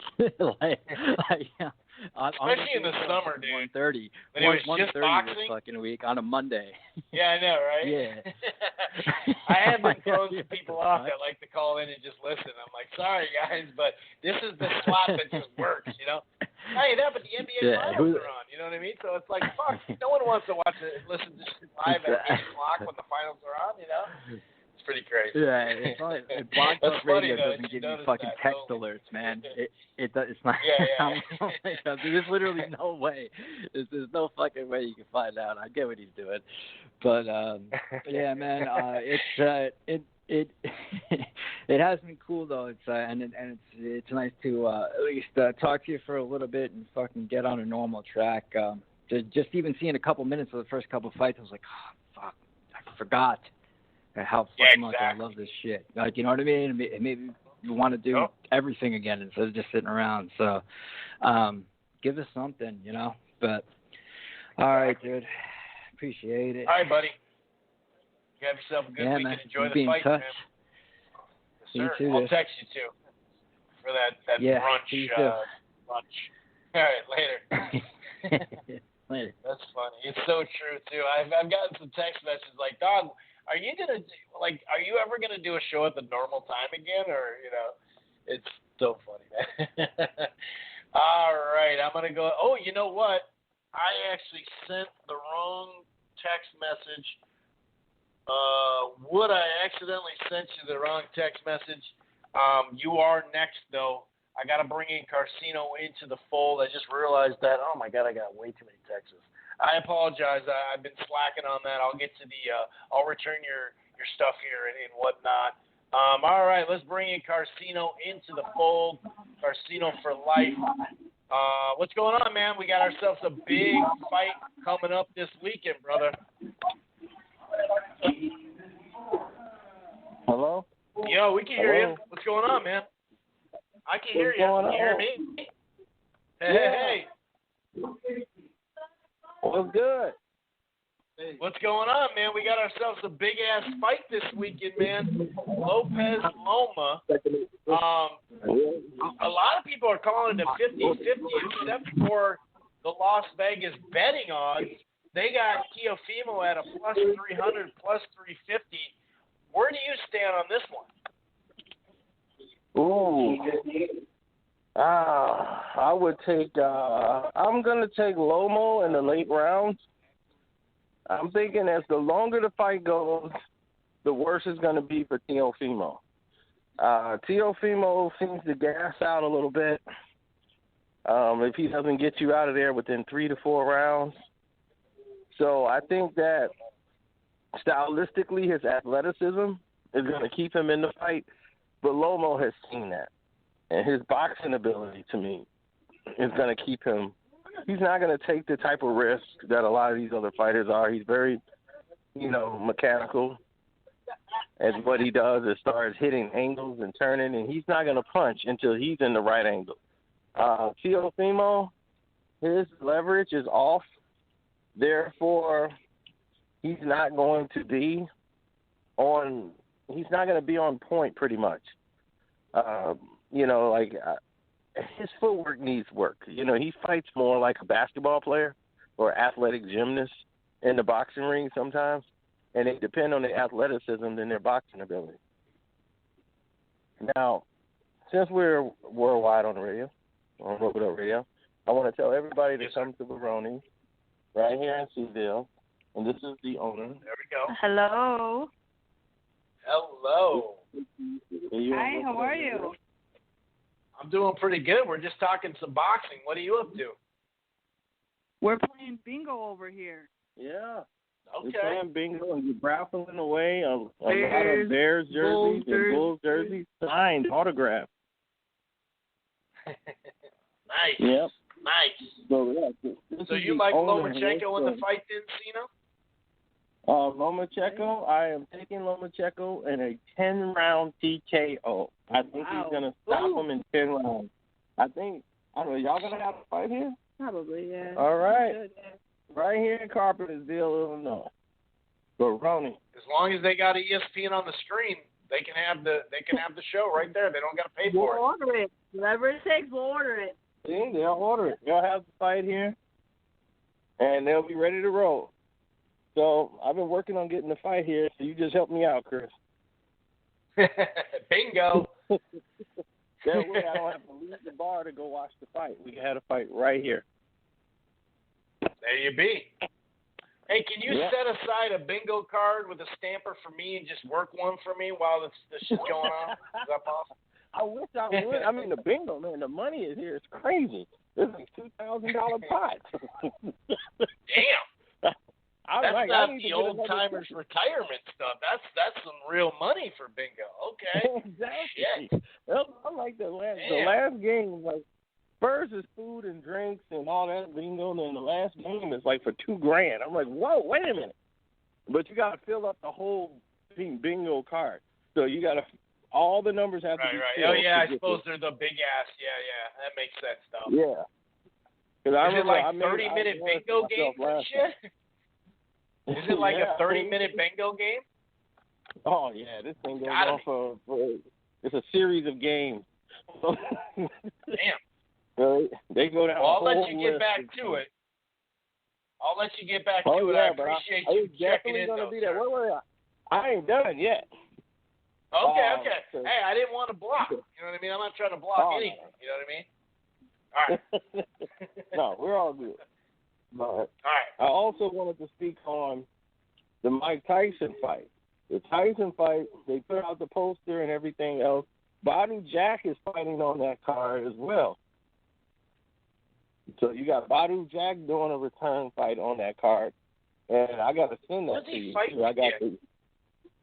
Yeah, so Badu Jack and someone else is fighting on that card, and they're trying to make those two like the main event. That's happening. Sure. And then John Simpson, you probably heard about it. That we had him on Rope It Up Radio before. You know, he got hit behind the head with a rabbit punch, and he ended up having a brain tumor, like a bleeding on the brain, and he had to go to the hospital immediately. And now he's going to be out. I did not hear that part. Yeah, and he was down there in Vegas at the Mayweather gym, and then he was sparring, and this happened in sparring. So, you know, he just wasn't right. And, you know, and the doctor said that might not have been the blow. It could be accumulation, but he had bleeding on the brain. And the fact is he's going to be out of boxing probably 8 months to a year before he could even think about boxing. And possibly, you know, the career could be over. You know, so that's also, that's sad. You know. That's really sad. Yeah. So if he's listening, I thought he had COVID. I saw the live stream, but I couldn't really, I heard him. He was in the hospital bed from the live stream. I thought he had COVID. Somebody was saying it in the chat room, like, oh, he's got COVID. And I'm like, no, he don't have COVID. I don't think. Somebody else told me it. Like, I know his father, and I'm like, none of them told me anything. So I didn't know anything about it. So I found out, like, I think the guy who used to represent him, his ex-manager called me and told me and said, hey,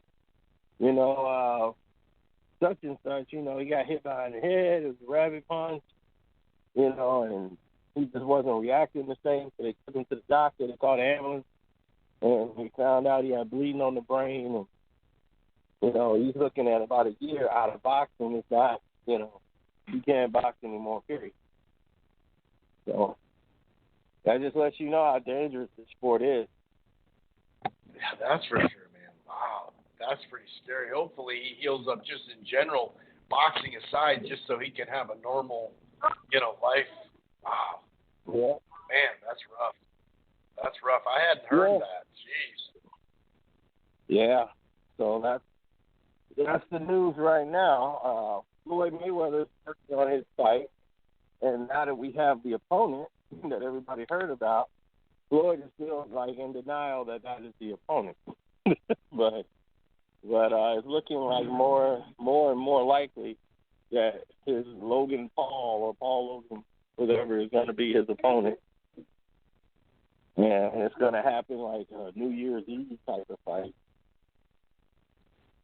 Is that happening here, or is that happening in a different country? I don't know. They're still having a bidding war on where the location is going to be for the fight. Yeah. But that's why Floyd has been training so hard, these last couple of months, because Paul Logan or whatever, he's a bigger guy than Floyd. Yeah, he is really bigger. Yeah, he's a lot bigger. So even though he's not a real professional boxer, he's listed as a professional fighter now. So they're still trying to see if this is going to be an exhibition. Is it going to be 8 rounds? Is it going to be 5 rounds? How long is it going to be? Because this is a heavyweight versus Floyd. What's as long as there's enough zeros, is probably what Floyd worries about. Just worry about the zeros. Right, and this is just supposed to be doing a series with these Europeans. They are putting together a European tour where Floyd's going to go from here. He's going to fight the best guy in Czechoslovakia it's somewhere. Like the old Sugar Ray Robinson days. Yeah. Where he just kept going to different countries. I just hope he doesn't run into a Turpin. You know what I mean? No, Randy Turpin. I hope he's not just waiting for him. Right. And the thing is that he's supposed to be doing because Turpin right now would whoop his ass. Yeah, and he do 3 of these a year. He's getting a cut of the pay-per-view. He's gonna be making about $20-30 million off these things, just for exhibition. So, because the pay-per-view numbers are gonna be through the roof, basically over there, and plus you can play Euro money. So, right, he's gonna make out like a bandit. So he doesn't really have to put in a real work. He's like, this ain't even a real fight.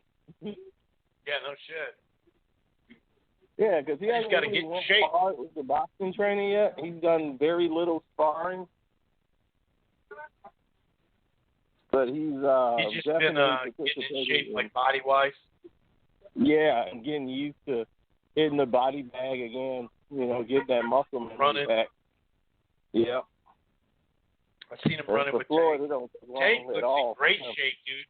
Floyd's got that whip on him, dude. Tank looks good right now. I was like, whoa, Tank. Okay. But can he do this every fight? We'll see about that, But, man, I saw that press conference the other day. I was like, wow, dude, Tank looks good for this early on. I mean, shit, the fight's not for a couple of weeks. He looks – we'll see, though. That's the thing with Tank. You just never know if he can carry it for the rest of his career. You know what I mean? Exactly. I was just about to say that with Tank, you never know. His whole thing is the battle against the scale. And he's about 500 versus the scale. He is not undefeated. Like, you just put me in the ring. I don't care about the opponent. I got that locked. But the damn scale is my nemesis. Yeah. And that's the thing. You can't go into a fight like this with Leo Santa Cruz and you don't make weight. Leo can beat you. And that's the thing. He's not somebody that's not active. He's not like somebody who's very team. He can stay there, got the jab. Yeah, he's going to jab. He's going to be in your face all night. And he's going to work. So you're gonna have to be able to work. This is like a trilogy now with the scale. He's on his third or fourth fight now with the scale. So this is like trilogy with the scale. He's a guy that can't take a punch. He's a guy that took some big shots before Leo has. So, I mean, he stands right in there and he goes toe to toe. So somebody like Tank, who has to throw one big shot and rest, you know, this is not going to be that kind of fight. You can't do that being weight drained, getting into a fight like this. Yeah, this is a high-activity fight. So you're going to have your opportunities, Tank, to land some big shots, but Leo's going to be working you. He's going to be working you. And as the rounds go by, the meter drops on Tank. That tank gets empty and empty and empty. So it depends on which tank shows up. If he's a tank that's been doing everything to get in shape and doing it the right way, then things will work out. But I don't see that. I can't see him beating Leo Contreras. I really can't. I can't see him beating Leo. Leo is too active of a fighter for a tank. And he's got a chin. So, I mean, he could knock out a guy who tore his ACL in the first round. He couldn't even get rid of that guy. You couldn't get rid of Gamboa, who ain't really been anything in like 10 years. You couldn't get that guy out of there. He does sleep on the canvas too. Like he's on the canvas. How many times in his career? I mean, probably like 18 or something like that. He's been on the canvas. Like 15, probably 20. Even the fights he won. Yeah. I mean, I think he dropped in stars. This is why Mayweather didn't sign him. He was going to sign with Floyd Mayweather, and he was in the Mayweather gym getting dropped. And I'm like, oh, my God, he's getting dropped in stars. I'm like, oh, Jesus. And Floyd's like, I can't sign this guy. And I was like, yeah, you can. He's like, I can't sign him. He's like, he can hit, but if he get hit, he go down too quick. He make too many mistakes. He drop his hands. Floyd's like, I can't sign this guy. He's like, I'll put my fighters in the ring against him. Right. So, any other items you want to get to, sir? You said what? Any other items, news or whatever? Anything that you want to discuss at all? Tyson Fury and Deontay Wilder news. Tyson Fury is not. I don't think they're going to do the fight. There's something going on with Fox and all this other involvement that they're trying all these angles. I think they're trying to get Deontay Wilder out of the fight, to be honest. That's what I believe. Well, the networks both ESPN and Fox said that they can't do it on December 19th. They can only do it in January and February. Because now that the Big Ten is back and the Pac-12 is back, there's like 5 conference finals on that day and 2 NFL games now on that game. So they said, we're not doing it on that date. And the contract didn't extend. The rematch clause contract is now expired. And so Tyson Fury could move on or not move on if he wanted to, but he has chose to take a fight in December and then go for AJ next year. Yeah. I mean, that's the thing, because the thing is this. Fury, I mean, this is the best thing for Wilder. This is the best news ever for him. Because it really could be. Fury again, he wasn't going to beat Fury. He wasn't going to beat Fury at all. Fury knows how to beat you. It's done. He knows, okay, I felt the power the first time. I'm not going to get caught again. I know how to box you now. I don't have to be moving away and doing all that. I can just come right at you. You fight off the back foot. And you can't fight off the back foot. You're done. That's it. Fight was over. Stylistically, no matter how it went, it was going to be the toughest matchup in heavyweight for Wilder. So I kind of agree with you on that. That it's a way for him to build back now instead of taking another loss. Right. He can now knock out some other guys so he can get people back on there, and the Bomber's back. You know, he needs that fight. He needs that confidence builder, because believe me, in the back of his mind, he know he got his ass whooped. And when you know that in the back of your mind, no matter what these YouTubers do and they videos and, he got robbed, the fighter knows. So the fighter knows, like, look, I kind of got my ass whooped. That didn't feel that great. Yeah, so, he could try to put any spin on it he wants, but the people know. Like, the people saw it, everybody know, and they know he got whooped. So, so the next fight, he going to have to take an easier fight. Something to build that confidence right back up. So this is the best thing that ever happened to him. He needs to just walk away from that. Let that Tyson Fury Joshua fight happen, and then he can sit back and fight the winner. Yeah, I mean, he can fight the winner of Dillian White Povetkin or whoever. The rematch. He can fight that one because the thing is that he figured you out. You got to draw the first fight. He was boxing you, but he was staying away. He made the fight harder than what he really had to be. He didn't realize it to the second fight. After he fought you the first fight, he realized, okay. And I was saying it after the first fight in my post-fight breakdown. I was like, he fought him, but I think he figured it out now. Like, he really knows if he applied pressure. He was like, man, I know I could have got him out of there if I could just put the pressure in. But he was so cautious of the power of Wilder. And then he ended up getting caught by staying on the outside. If you come towards him, you make Wilder have to fight off his back foot. And that takes away from his power. His power comes from his extension.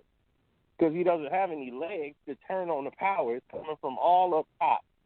So you have to just keep pushing him back and being the big guy, putting your weight on him, being the big guy. And that's what got him, and he knows it now. So now he saw all these things working, putting Sugar in his corner and everything else. He told him, like, look, you see it's working, right? It's working. He knows what's going on. Like the jab, everything, power jab. He was putting everything on those jabs. He was stepping into the jabs. He was moving Wilder back with those jabs. He's putting all that 300-some pounds on that jab. Like, bang. And that clothesline left hook, too.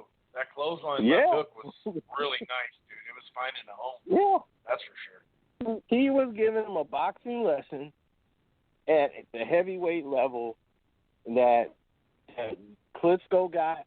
A lot of these guys got, and I won money off the Klitschko fight. Fury was always the guy I took because he could fight from southpaw and he could fight from conventional. A lot of people don't know that. Tyson Fury can fight from both sides, and he's slick. And I was like, he's very slick and crafty, and they never fought a guy like him. And I knew the Klitschkos was too flat-footed to fight him. I said, he will give them fits. His style will give Klitschko fits for days.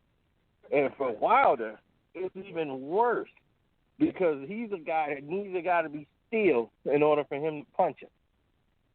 And if you smother his punches, he's in trouble. And that was it. And after a couple of rounds, I think it was 7 rounds, I said, oh, no, this ain't going to last. Wilder once it hit the third round, and it looked like, once it was the third round, you could just tell it was a wrap. It was over in 2. It was over in 2. I said, in 2 rounds, this is over. I mean, Wilder has a lot of heart. He was keeping him up, but the fight wasn't going to change.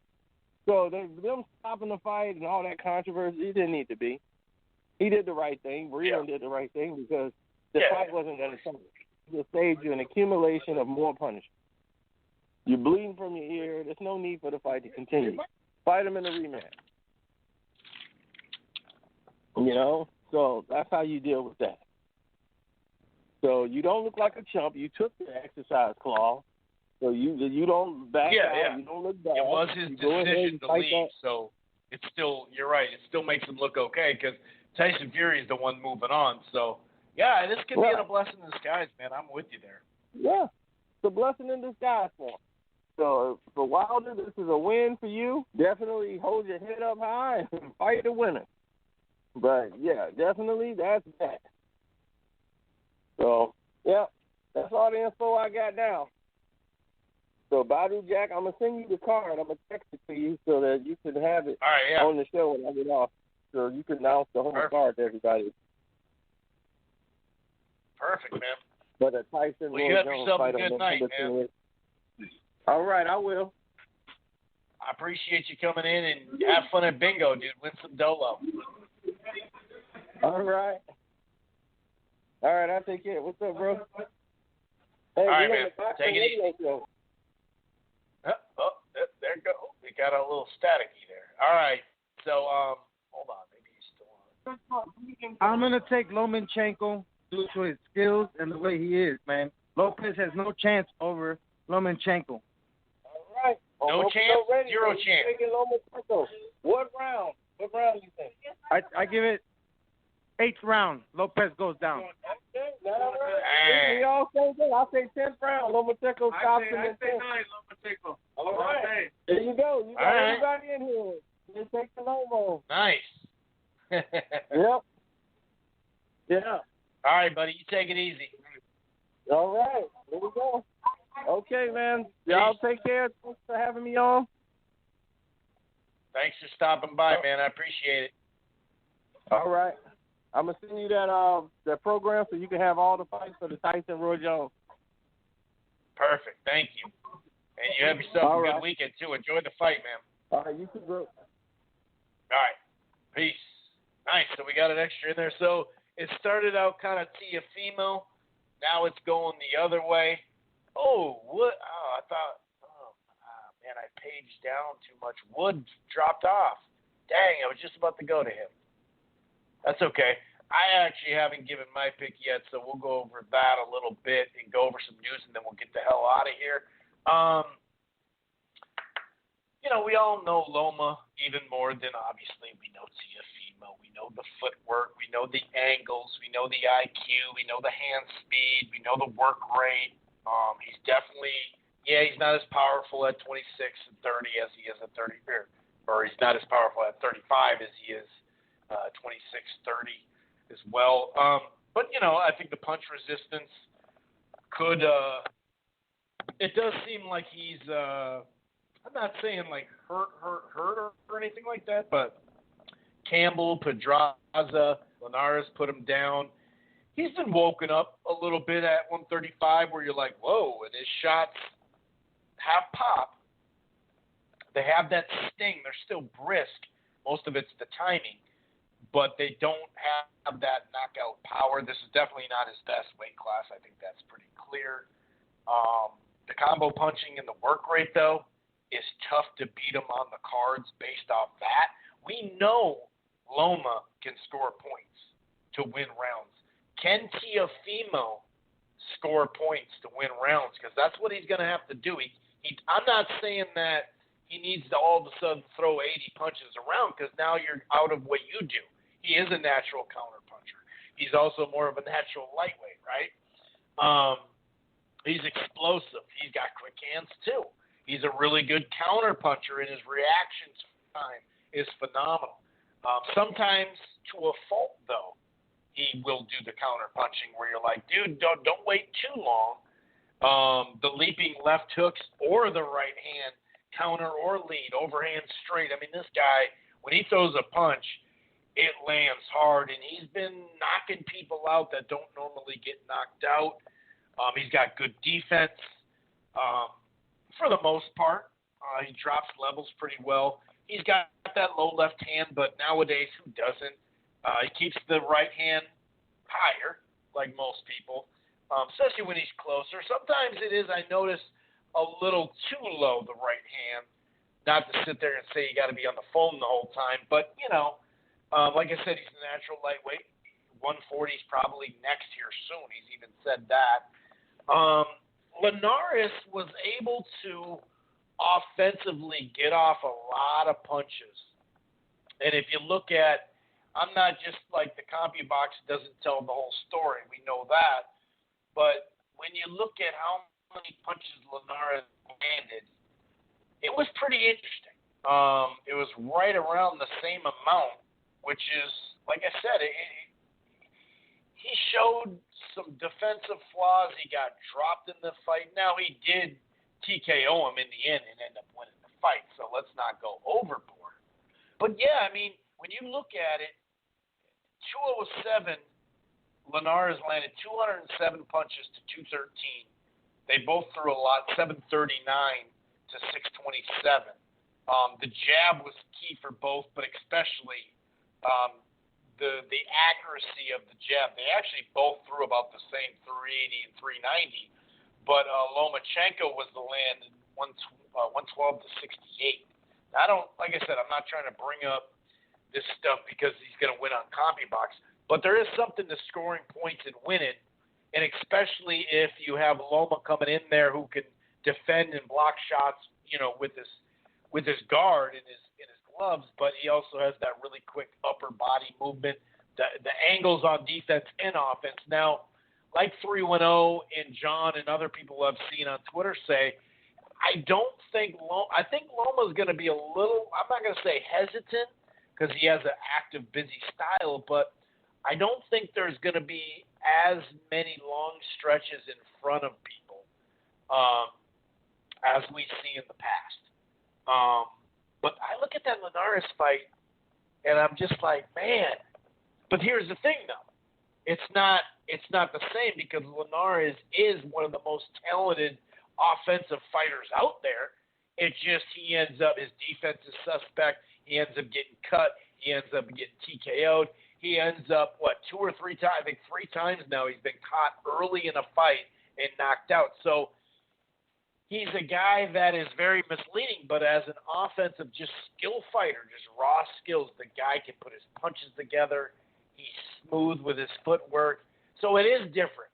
It is different. And I'll say the Nakatani fight, now that guy had about 3 inches of reach on Teofimo. But I noticed he got caught in exchanges a fair amount of time. The jab was landing a fair amount of time, right? And especially I noticed it was active. He was throwing doubles, triple jabs. And when Lopez actually did come in to try to close the gap, which he won't need to do that in this fight because he'll have the reach advantage, but he was getting caught with those too. Now, obviously, Teofimo clearly won the fight. He started to, I thought, did do a good good job is what I meant to say, jabbing to the body. And then he started coming over those jabs with some great right hands, started kind of hurting, you know what I mean? But the amount of success on a minor attack mode throughout the fight is kind of worrisome because Nakatani's not, Lomachenko. So I look at that fight, and you can't get lost in that fight. But the fight was kind of a chess match with a guy coming in and out more than you are. And that's what we're going to see with Loma. So Nakatani, I think it's a good fight to look at, but the reach is all thrown off, though. You know what I mean? Whereas, Loma being the aggressor more than likely, I think that favors Teofimo in his style. He doesn't. I'm not asking Teofimo, like I said, to throw 100 punches. But I think just the jab to the body, keeping your head out of range, keeping your head, out of just being dead on with them. Because sometimes the jab just lands too easy. But also the counter punching to a fault. Don't get caught up in trying to land that big shot. And I think that might happen. I do think we're going to have a scorecard. If it goes to the cards, that's going to be split or majority or something like that. They're going to be tight. I am going to put money on the win at 350. Well, I've already put some money on 350 plus 350 for Lopez. But you got to back it up, much like Mark said. In the knockout, more than likely the win will be a knockout, right, or a TKO. I don't know if you can. I'm not saying you can't.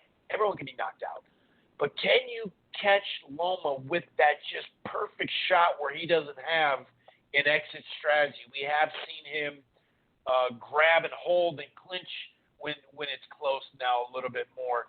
And even in that last part of the Salido fight, you actually saw improvement in making adjustments to where I was after that fight. I thought he lost the fight, but I thought, hey, that's pretty freaking good, dude. He actually looked good down the stretch of that fight. To me, it is close to a 50-50. this one's tough. Here's the thing. I do think Teofimo, when I say scoring points, he has the ability to pot shot and move. And maybe it's a 1-2 or a quick two-punch combo is what I mean, not necessarily the 1-2, right, the left, right hand. I'm not saying that. I'm saying, like, the scoring points and moving, like Loma does. You know what I mean? Like I said, though, there was moments, and I think I talked about with John, and maybe it's because it's just a different, he wasn't looking for footwork out of this guy. But there was times where Nakatani actually used an angle on him, and it left Teofimo, I'm not going to say squared up, because he wasn't like in his stance, but he kind of looked minorly slow-footed. Now, maybe he was looking for that just one punch, and that's what I watched that fight again lately, and that's what it did kind of feel like.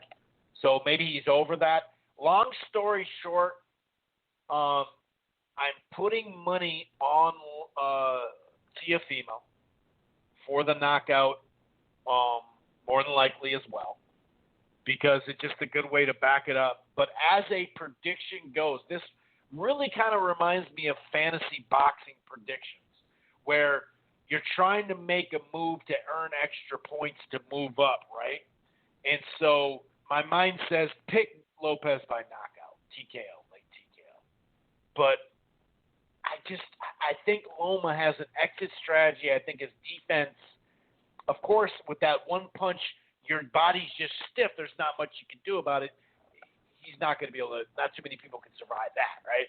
But as far as getting tagged and then be able to survive if he has to, or be on the move and, okay, that's not working. He is catching me with that counter right over my jab or whatever it may be.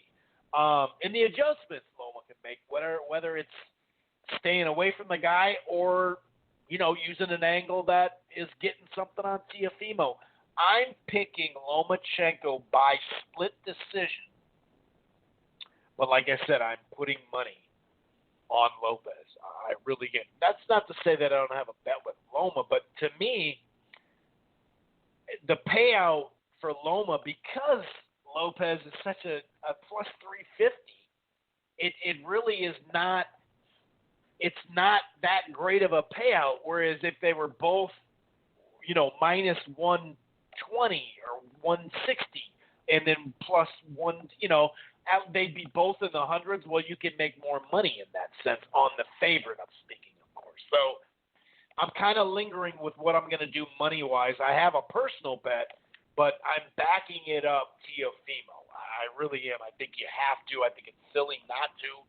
If he stays within his game and he's not looking for that big counter, he naturally lets it come. And also, the jab to the stomach, doing other stuff to stay active and keep a round competitive, then land the big right hand or the left hook. Then you can look at it from a judge and go, well, that was a close round and he landed the best punch. That's what Teofimo's going to have to do to win this fight. He's got to make sure the judges see it, because Loma's so flash, and like 310 Mark said, sometimes he's a little too flashy. Now that works for winning the round, but in the end, if he lingers too much, this is not his weight class, both punching power and taking punches. Like I said, it's clear as day he's gotten buzzed by guys who probably shouldn't buzz him if he's this ultra elite guy. Now we've seen, Mayweather got buzzed by some guys that aren't on his level, and then he beats them out or whatever. I'm not trying to judge Loma for that. We see that all the time. It happens. But I'm going with Lomachenko. I do agree with that rematch stuff. I think we can see that. And hopefully we see a pop in the rating in the peak number 2. I think we will, of course. But hopefully that game, that Alabama-Georgia SEC number 2 against number 3 on CBS, it starts at 7. College game can go like 3 hours 20, 3 hours 30 minutes, just straight up. So hopefully that thing doesn't go late, or it's super tight all the way to the end regardless. It'd be just nice if it was a good-ass game, it's done, and then there's a handful of minutes, 10 minutes, 20 minutes, and then they go right to the main event. And maybe, like I said, the sports fan who was out Saturday night or watching something else, maybe that game, maybe they go to Sports Center on ESPN to find out, okay, well, what happened in the world of sports today, that type of thing. So anyway, long story short, I am picking Loma by a hair. But the controversy thing, I do kind of feel like it will be something. Okay. I talked about this with Jake Donovan, and I had a hunch, and it just didn't seem right. Andy Ruiz said he's now going to push back his ring return to 2021. And some of these quotes, that's why I had to bring it up. I'm going to be fighting very soon. We're going to train hard, and I'm going to fight next year. I'm going to be focused on what I should do. We still don't know the opponent. They tell me there are some opponents. Well, of course there are some opponents. That's such a funny tweet or quote. Here's the one that's troubling. I'm going to start with Canelo, training Canelo, or not training him, but start today in camp. I'm going to be posting some stuff. It's going to get good. I'm excited. I've trained a bit. All these pictures that he, released are quick little videos. I mean, I've trained a little bit since mid-March. It's October now, mid-October. I trained a little bit. He's talking about posting shit. But now I'm really starting today with Eddie Reynoso, and everyone. I can't wait. I can't wait any longer, but it's going to be fun, dude. Ryan Garcia's there. Oscar Valdez, a guy who just fought Luis Neri. Notice how he just fought. He's back in camp. What kept you from being in a partial camp, dude? I was really looking forward to the stay busy, just brawl with him and Areola as a Fox main event that would peak at a good number. Luis Ortiz on the undercard against Alexander, and then that was the plan, and then have Ortiz and Ruiz fight on Fox, or maybe on a co-feature to a pay-per-view or something. And that was so great. And now you look and you're like, that's not going to happen. It's just not going to happen. It just makes you scratch your head. You're like, dude, come on, man. You were scheduled November 7th for a fight, dude. That was going to be a July or August fight anyway. I mean, I can understand back in March and April, not being able to have full camps and getting great sparring partners and everything like that. But June, July, August, September, like, come on, dude. That just sucks because now the main event sucks. The card, like, actually some of the co-features might be good, but the main event sucks now, and it's because of Andy Ruiz. Anyway, I'm going to, real quick with the DAZN, DAZN, Canelo re-upped that lawsuit. We talked a little bit about with John a couple of weeks ago. We just talked about it with Jake, not from State Farm, from Boxingscene. That was a tough joke. But they want to it sounds like they're trying to get it back. They're trying to move back into federal court, and they may be trying to get this thing to the UK. some of that language, the verbiage, some of it's like, so are you a UK company because you have offices? It's kind of all over the place, but I think that was the whole point of the suit.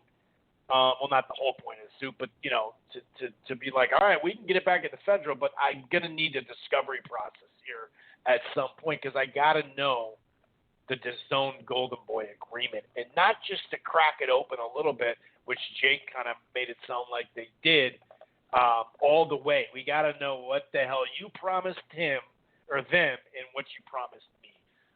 So yeah, it does seem like they're trying to move it back into federal court.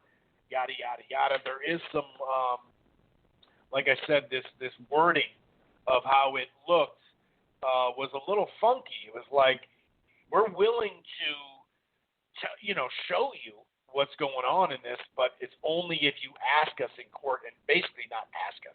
If you make us do it, then we'll do it. I mean, that's basically. I can't find the wording. Where the hell is it? But that's basically what it was saying. It was like, hey, we'll let you see anything you want. That's called discovery, right? But only if you ask for it. It's like, well, once again, why would you even do business with them than if this is gonna. If I can't see a fucking my contract or a contract that has something to do with me, it's just funky, dude. But anyway, Jamel Herring and Carl Frampton is on for the WBO. Obviously, Herring has the WBO. The problem was Shakur Stevenson was called as the Mando. So it looks like they got it squared away because this is the fight that a lot of people thought was going to happen. It just got delayed. But the delay helped Shakur get up to 130, have a fight, and then be the number one guy and get called. So the winner of the fight, if they want to keep the WBO, they're going to have to face Shakur Stevenson. And that's not like other stuff. You know, we're talking about Carl Frampton and Herring have ties, direct ties, Top Rank, right, with Jamel of late. But just in general, this fight is going to happen. The Frampton Herring, and the winner has to fight Stevenson. So that's pretty dope. I think that's good for two vets that they get to make a nice big money fight, and then they got to go against Shakur Stevenson, which that probably won't. Couple more items just to kind of clean up what Carcino was talking about, because the WBC actually hasn't been notified about any of this stuff. But Fury, we talked about it last week, how they got to move off that December 9th date. I heard that the contract that got extended because of they couldn't do it in July. The first date was like October, right? And then obviously December 19th. It's been that way for a while. But it sounds like now that we're in October, that agreement to fight December 19th is over. The rematch clause that Team Wilder did exercise, that clause is over now. And it would be up to Tyson Fury to extend it to January, February. Like I mentioned to Carcino, they have a ton of shit. We mentioned this last week too, that there's just no way both networks were going to do anything with that fight that day. There's 5 conference finals for football, which they both televise, and then you have NFL on that day too, because that's a late December, and that's when the NFL starts to go on Saturdays. So it's like, what's the point? But that open weekend in January, where there's usually a big fight between the conference finals and the Super Bowl, that 2-week break, the last Saturday in January is one of them, and then the February date that they had last year is one of them. But Tyson Fury has a right to just move off of it. He doesn't want to do it. I've heard both sides on this. I've heard some people saying that, Al and Finkel dropped the ball, but you can't extend an agreement if the other side's not willing to do it. And I'm not saying anything like, Tyson Fury's ducking Wilder. No. He said, well, I just want to fight in December. I don't want to wait till January. So it is what it is.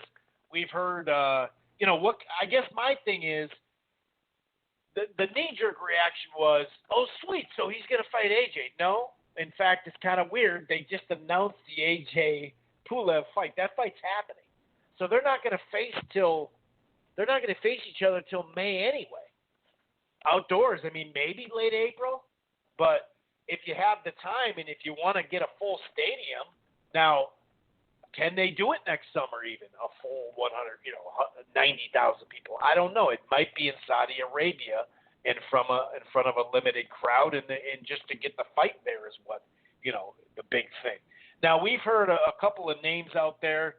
Otto Wallen is like, hey, let me have the fight. This German heavyweight, Ajit I think it's Kabelia. He's like 20, maybe 19-0 or 22-0 or something like that. Former European heavyweight champ. He's the leading candidate from Dan Rafael for a December 5th UK fight. And Top Rank does co-promote the guy. And he is ranked in the top 15, which in the WBC, which that's part of what has to happen too. So, I'd rather see him fight Wilder again rather than fight some no-hoper, right? But in the same breath, it is what it is. Like, Fury's going to move on, and I think it actually works better for Wilder, like we just discussed. This is from Mail Sport and World Boxing News from a couple of days ago. A report has claimed Deontay Wilder, the Tyson Fury, the rematch clause expired. And there's going to be a warm-up fight, yada, yada, yada. Now, Shelley Finkel said that's not true, and we still plan to fight in December. That's World Boxing News. So, clearly, Bob kind of made it sound like he had talked to him and said, hey, we have a date in January, we have a date in February, and he said, nah, dude, I'm just going to move on. So it is what it is. So we'll see where that leaves us. But like I said, I think it actually makes sense.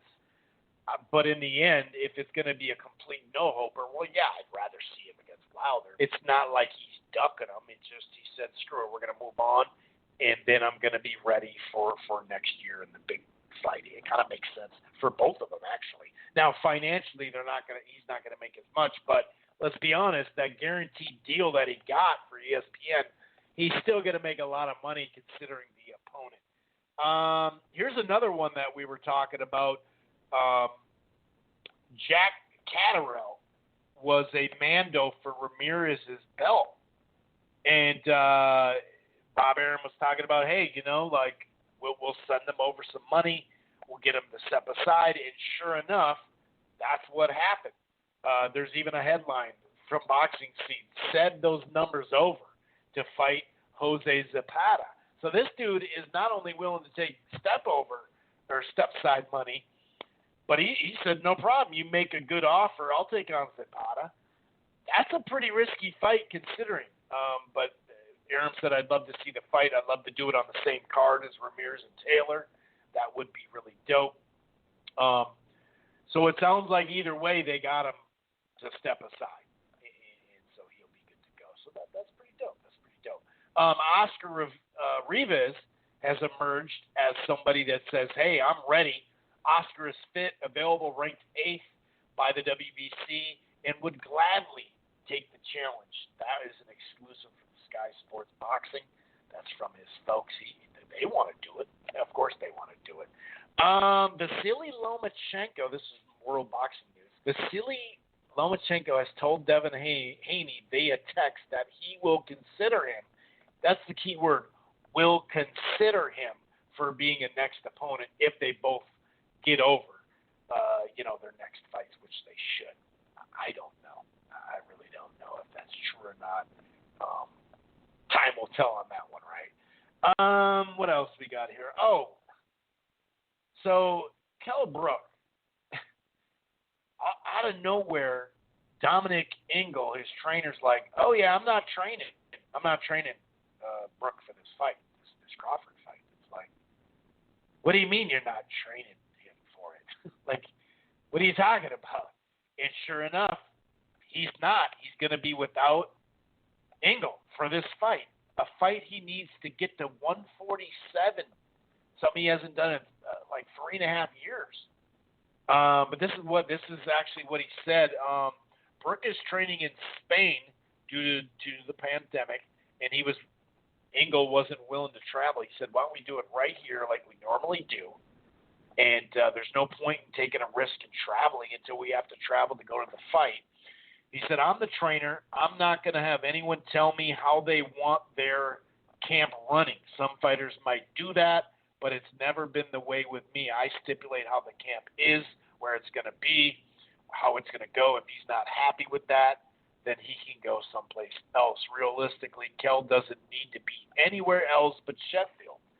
Why would you take a risk during these times? Why would you take that risk abroad? He's in a big fight with Crawford, whether it's exercising to save money or whatever. Why not just do it here?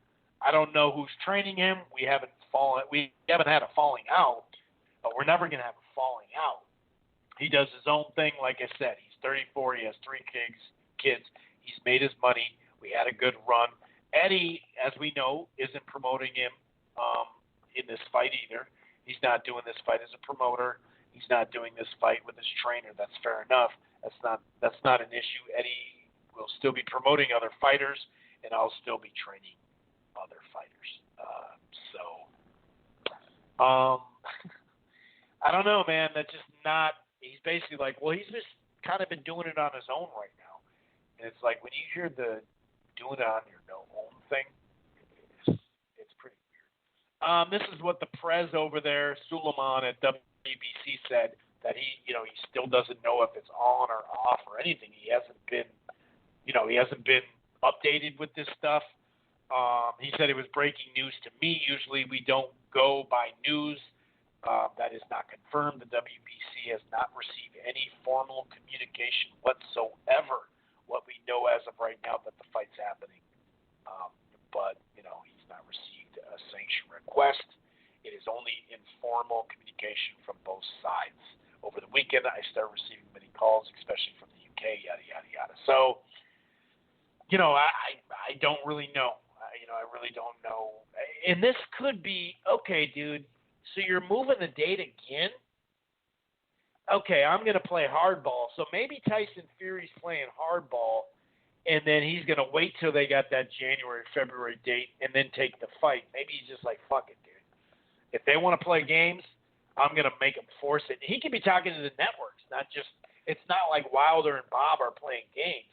The network, both Fox and ESPN, told him. And it makes sense. I mean, we were saying that a couple of weeks ago that I'm not sure that's going to work out because I do a college football show. I cover the sport. So, like, we knew the Big Ten was coming back. Then the Pac-12 was coming back. So we knew that date, usually what is December 5th, is the conference finals. And then the Heisman is the next week, and ESPN usually has a card there. Well, it's 2 weeks later than normal because they tried to give themselves some buffer for the postponements, that type of thing.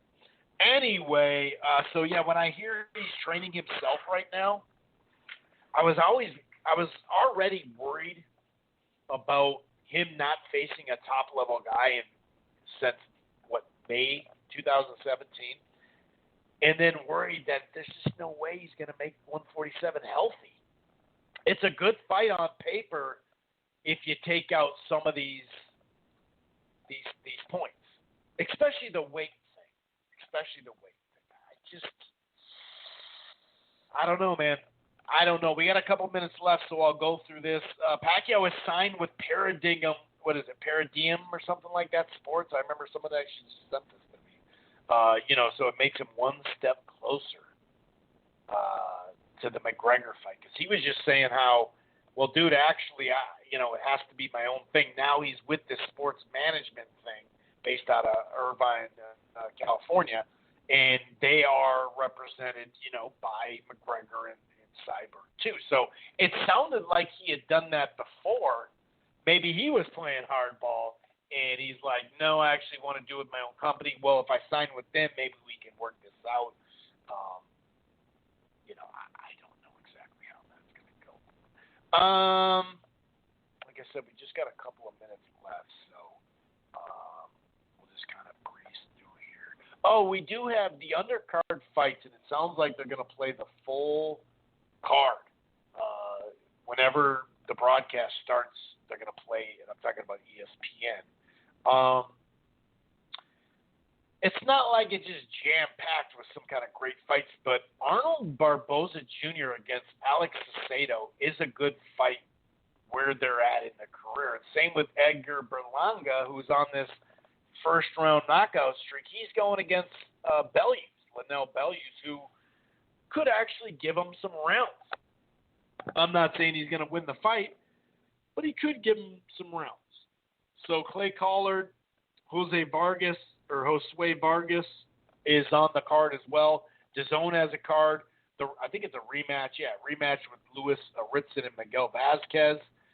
Savannah Marshall and Hannah Rankin are on that undercard. Boston Boxing YouTube, October 17th as well. Jay Harris returns, but that's on Sunday on ESPN Plus. Otherwise, that about does it. Telemundo, that's what I was thinking. Friday night, Telemundo has a card as well. Something to, keep an eye on, that type of thing. All right, let's see if we have any other news I can get to right before. Oh, here's the Roy Jones news. So the WBC's getting involved with some kind of special exhibition belt, but it's already an 8-rounder with a bunch of specific stuff, right, that the ref's going to break them up if they get too aggressive. 2-minute rounds. It's now 2-minute rounds. Ryan Garcia versus Luke Campbell is confirmed 100% December 5th on DAZN. That's always good to hear. You know what I mean? But yeah, here's another quote.